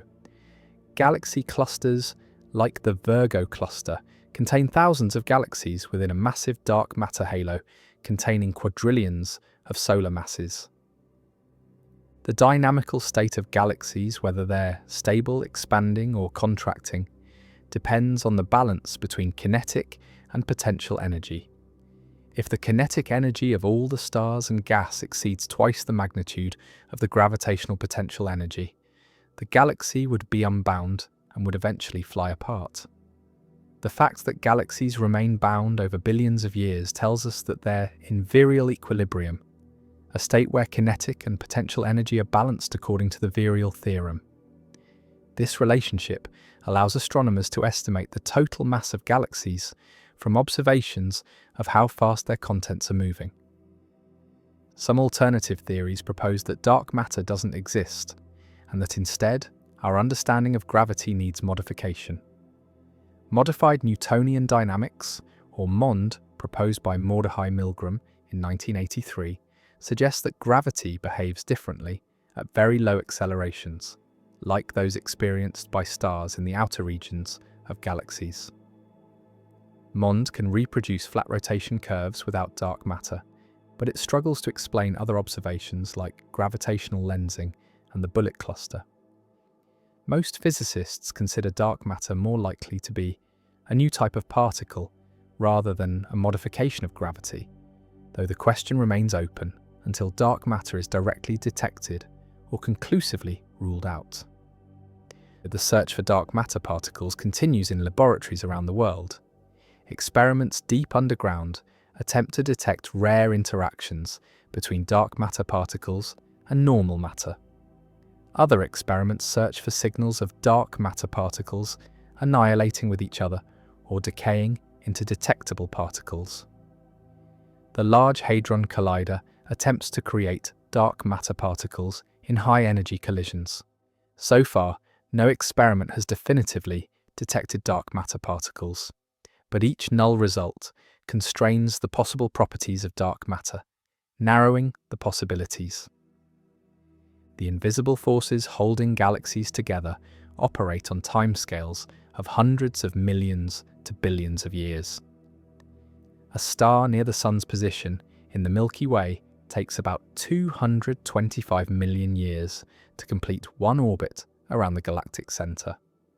During this time, the combined gravitational pull from the dark matter halo, the visible matter in the disk and bulge, and all other components keeps the star bound to the galaxy. The stability of this configuration over billions of years, galaxies don't fly apart, they maintain their structures over cosmic time, testifies to the power and precision of the gravitational forces at work. Understanding the invisible forces holding galaxies together remains one of the central challenges in astrophysics. The existence of dark matter is now accepted by most scientists based on the overwhelming gravitational evidence, but its fundamental nature remains mysterious.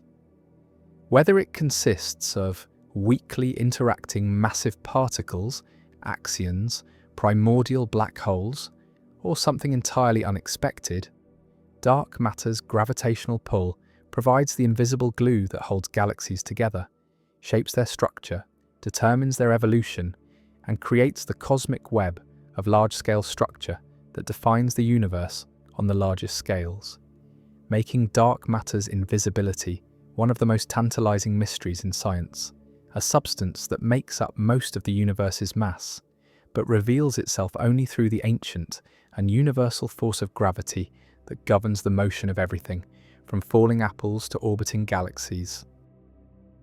The thick atmospheres of Jupiter and Saturn. Jupiter and Saturn are fundamentally different from the rocky planets of the inner solar system. They have no solid surface to stand on, no ground beneath the sky. Instead, these gas giants are essentially enormous atmospheres all the way down, layers upon layers of gas that gradually transition from thin upper hazes to dense, crushing depths, where pressure transforms hydrogen into states of matter that don't exist naturally anywhere on Earth. Understanding these thick atmospheres means understanding worlds where the atmosphere isn't just a thin shell surrounding a planet, it is the planet. The atmospheres of Jupiter and Saturn are composed primarily of hydrogen and helium, the two lightest and most abundant elements in the universe.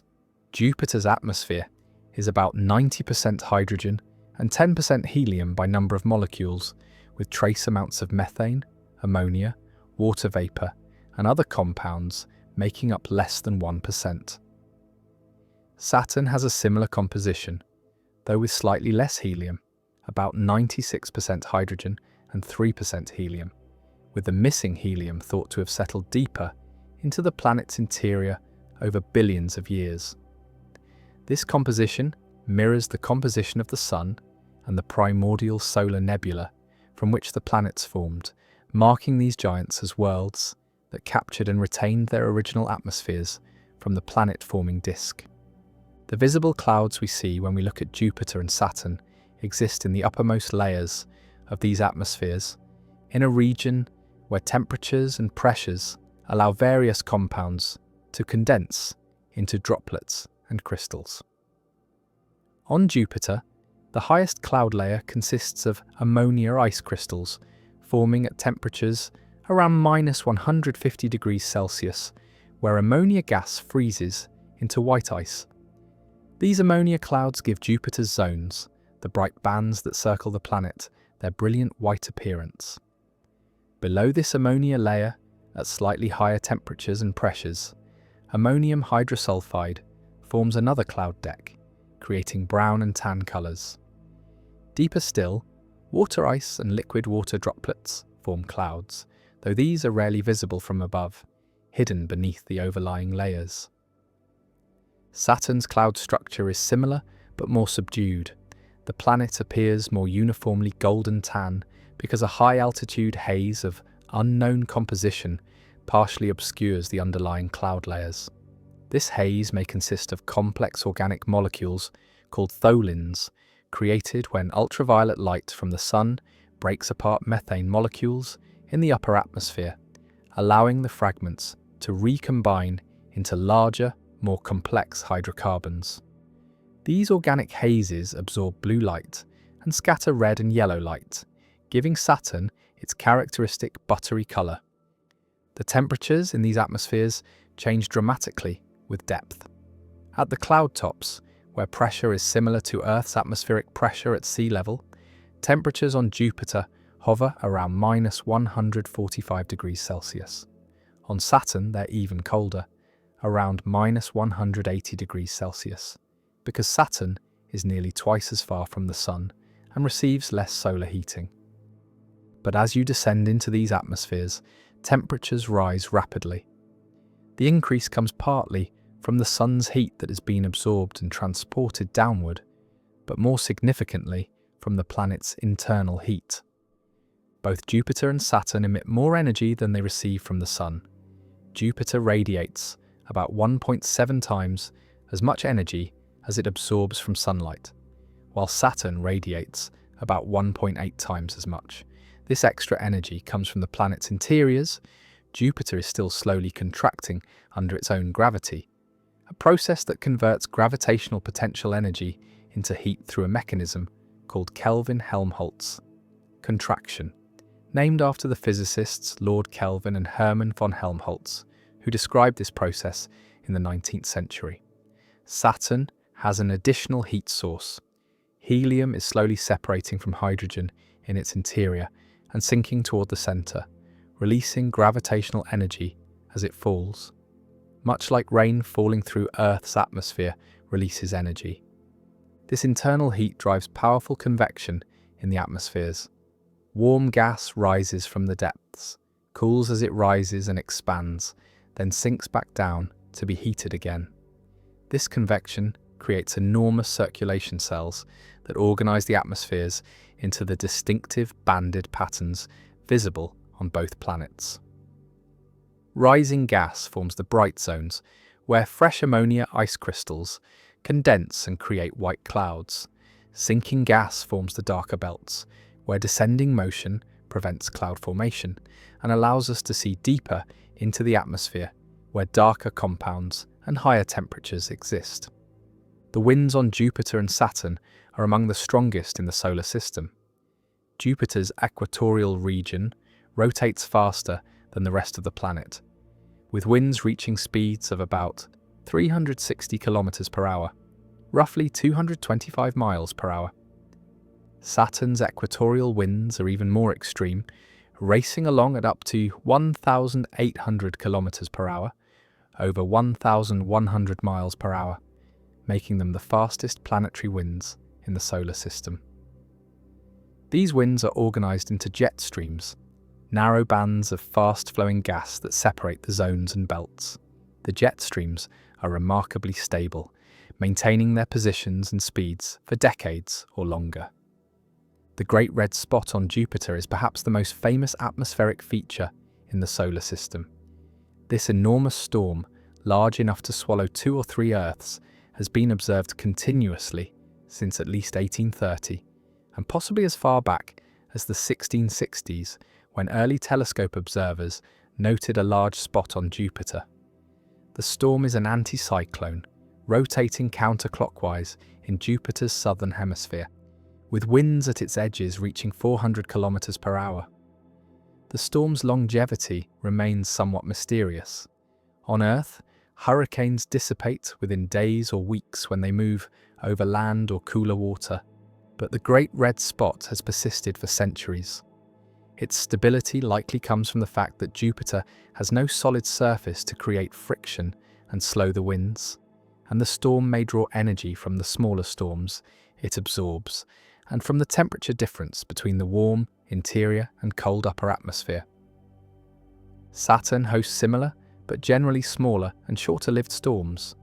Approximately once per Saturnian year, about every 30 Earth years, a massive storm erupts in Saturn's northern hemisphere, growing to encircle the entire planet before eventually dissipating. These great white spots, as they're called, were observed in 1876, 1903, 1933, 1960, 1990, and 2010, following a remarkably regular pattern tied to Saturn's seasons. The storms appear to originate when seasonal heating destabilizes the atmosphere, allowing deep, moist convection to punch through the stable layers above and create violent thunderstorms. Lightning occurs on both Jupiter and Saturn, detected by the Voyager, Galileo, and Cassini spacecraft through radio emissions, and in some cases visible flashes. The lightning on these worlds is similar to terrestrial lightning, electrical discharges between regions of different charge within clouds, but can be far more powerful than Earth's lightning.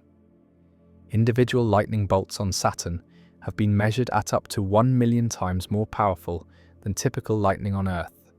These storms occur in the water cloud layer, where the same process that creates thunderstorms on Earth, rising moist air forming clouds and separating electrical charges, operates on these giant planets. As you descend deeper into these atmospheres, the pressure increases relentlessly. At depths of a few hundred kilometers below the cloud tops, pressures reach thousands of times Earth's atmospheric pressure, and temperatures climb to hundreds of degrees Celsius. The atmosphere becomes denser and denser, transitioning gradually from gas to liquid, though there's no sharp boundary, no ocean surface where you suddenly plunge from air into water. Instead, the hydrogen and helium gradually become so compressed that they take on liquid properties, while still being hot enough that calling them liquid doesn't quite capture their state. They exist in a supercritical fluid state, where the distinction between gas and liquid breaks down. Descend even deeper, to depths of 10,000 to 20,000 kilometers, and pressures reach millions of times Earth's atmospheric pressure. Under these extreme conditions, hydrogen transforms into metallic hydrogen, a state of matter where the atoms are squeezed so tightly that their electrons are freed from individual atoms and flow through the material like electrons in a metal. This metallic hydrogen is thought to make up the bulk of Jupiter's mass and a significant portion of Saturn's. It's an excellent electrical conductor, and the flow of metallic hydrogen in these regions, driven by the planet's rotation and internal convection, generates the powerful magnetic fields that both planets possess. The transition from molecular hydrogen to metallic hydrogen isn't abrupt. There's a gradual change over a range of depths where hydrogen takes on increasingly metallic properties. Scientists study this transition using laboratory experiments that compress hydrogen to extreme pressures and sophisticated computer simulations that model how atoms behave under conditions impossible to fully recreate on Earth. Understanding metallic hydrogen is crucial for understanding the interiors of Jupiter and Saturn, yet its properties remain uncertain because the pressures required, several million times atmospheric pressure, can only be achieved briefly in laboratory settings. At the very centers of Jupiter and Saturn may lie rocky cores, though whether these cores exist and how large they might be remains debated. Jupiter might have a core of rock and ice, containing 10 to 20 Earth masses, or it might have no distinct core at all, just a gradual increase in the concentration of heavy elements toward the center. Saturn might have a similar core, though perhaps smaller relative to the planet's total mass. NASA's Juno mission to Jupiter and the Cassini mission's final orbits, diving between Saturn and its rings, have provided gravity measurements precise enough to constrain the planet's interior structures, revealing that both planets have somewhat diffuse cores rather than sharp boundaries between core and envelope. The scale of these atmospheres is almost incomprehensible. On Earth, the atmosphere extends perhaps 100 kilometers before space begins. On Jupiter and Saturn, the atmosphere extends downward for thousands upon thousands of kilometers, transitioning through states from thin gas to dense supercritical fluid to liquid metallic hydrogen. If you could somehow survive the crushing pressures and searing temperatures and descend through Jupiter's atmosphere, it would take days or weeks of continuous falling to reach the planet's center, passing through layer after layer of hydrogen in different states, all of it technically atmosphere, because there's no solid surface to mark where the atmosphere ends. The study of Jupiter's and Saturn's atmospheres extends beyond academic interest. Understanding how these atmospheres work, how convection organizes into bands, how storms form and persist, how energy is transported from the interior to space, helps scientists understand atmospheric dynamics more broadly. The principles governing Jupiter's atmosphere apply, with appropriate modifications, to Saturn's atmosphere, to the atmospheres of Uranus and Neptune, and even to the atmospheres of giant exoplanets orbiting other stars. Some exoplanets, called hot Jupiters, orbit extremely close to their stars and have atmospheres heated to thousands of degrees, creating extreme versions of the processes we observe on Jupiter and Saturn. These thick atmospheres also serve as laboratories for studying hydrogen under extreme conditions. Most of the normal matter in the universe is hydrogen, and understanding how it behaves under high pressure is crucial for understanding not just giant planets, but also brown dwarfs, objects intermediate in mass between planets and stars, and the interiors of low-mass stars. The hydrogen in Jupiter and Saturn exists across a range of pressures and temperatures that spans from Earth-like conditions in the upper atmosphere to conditions approaching those in stellar interiors in the metallic hydrogen regions, providing natural experiments that inform our understanding of matter itself across a vast range of conditions.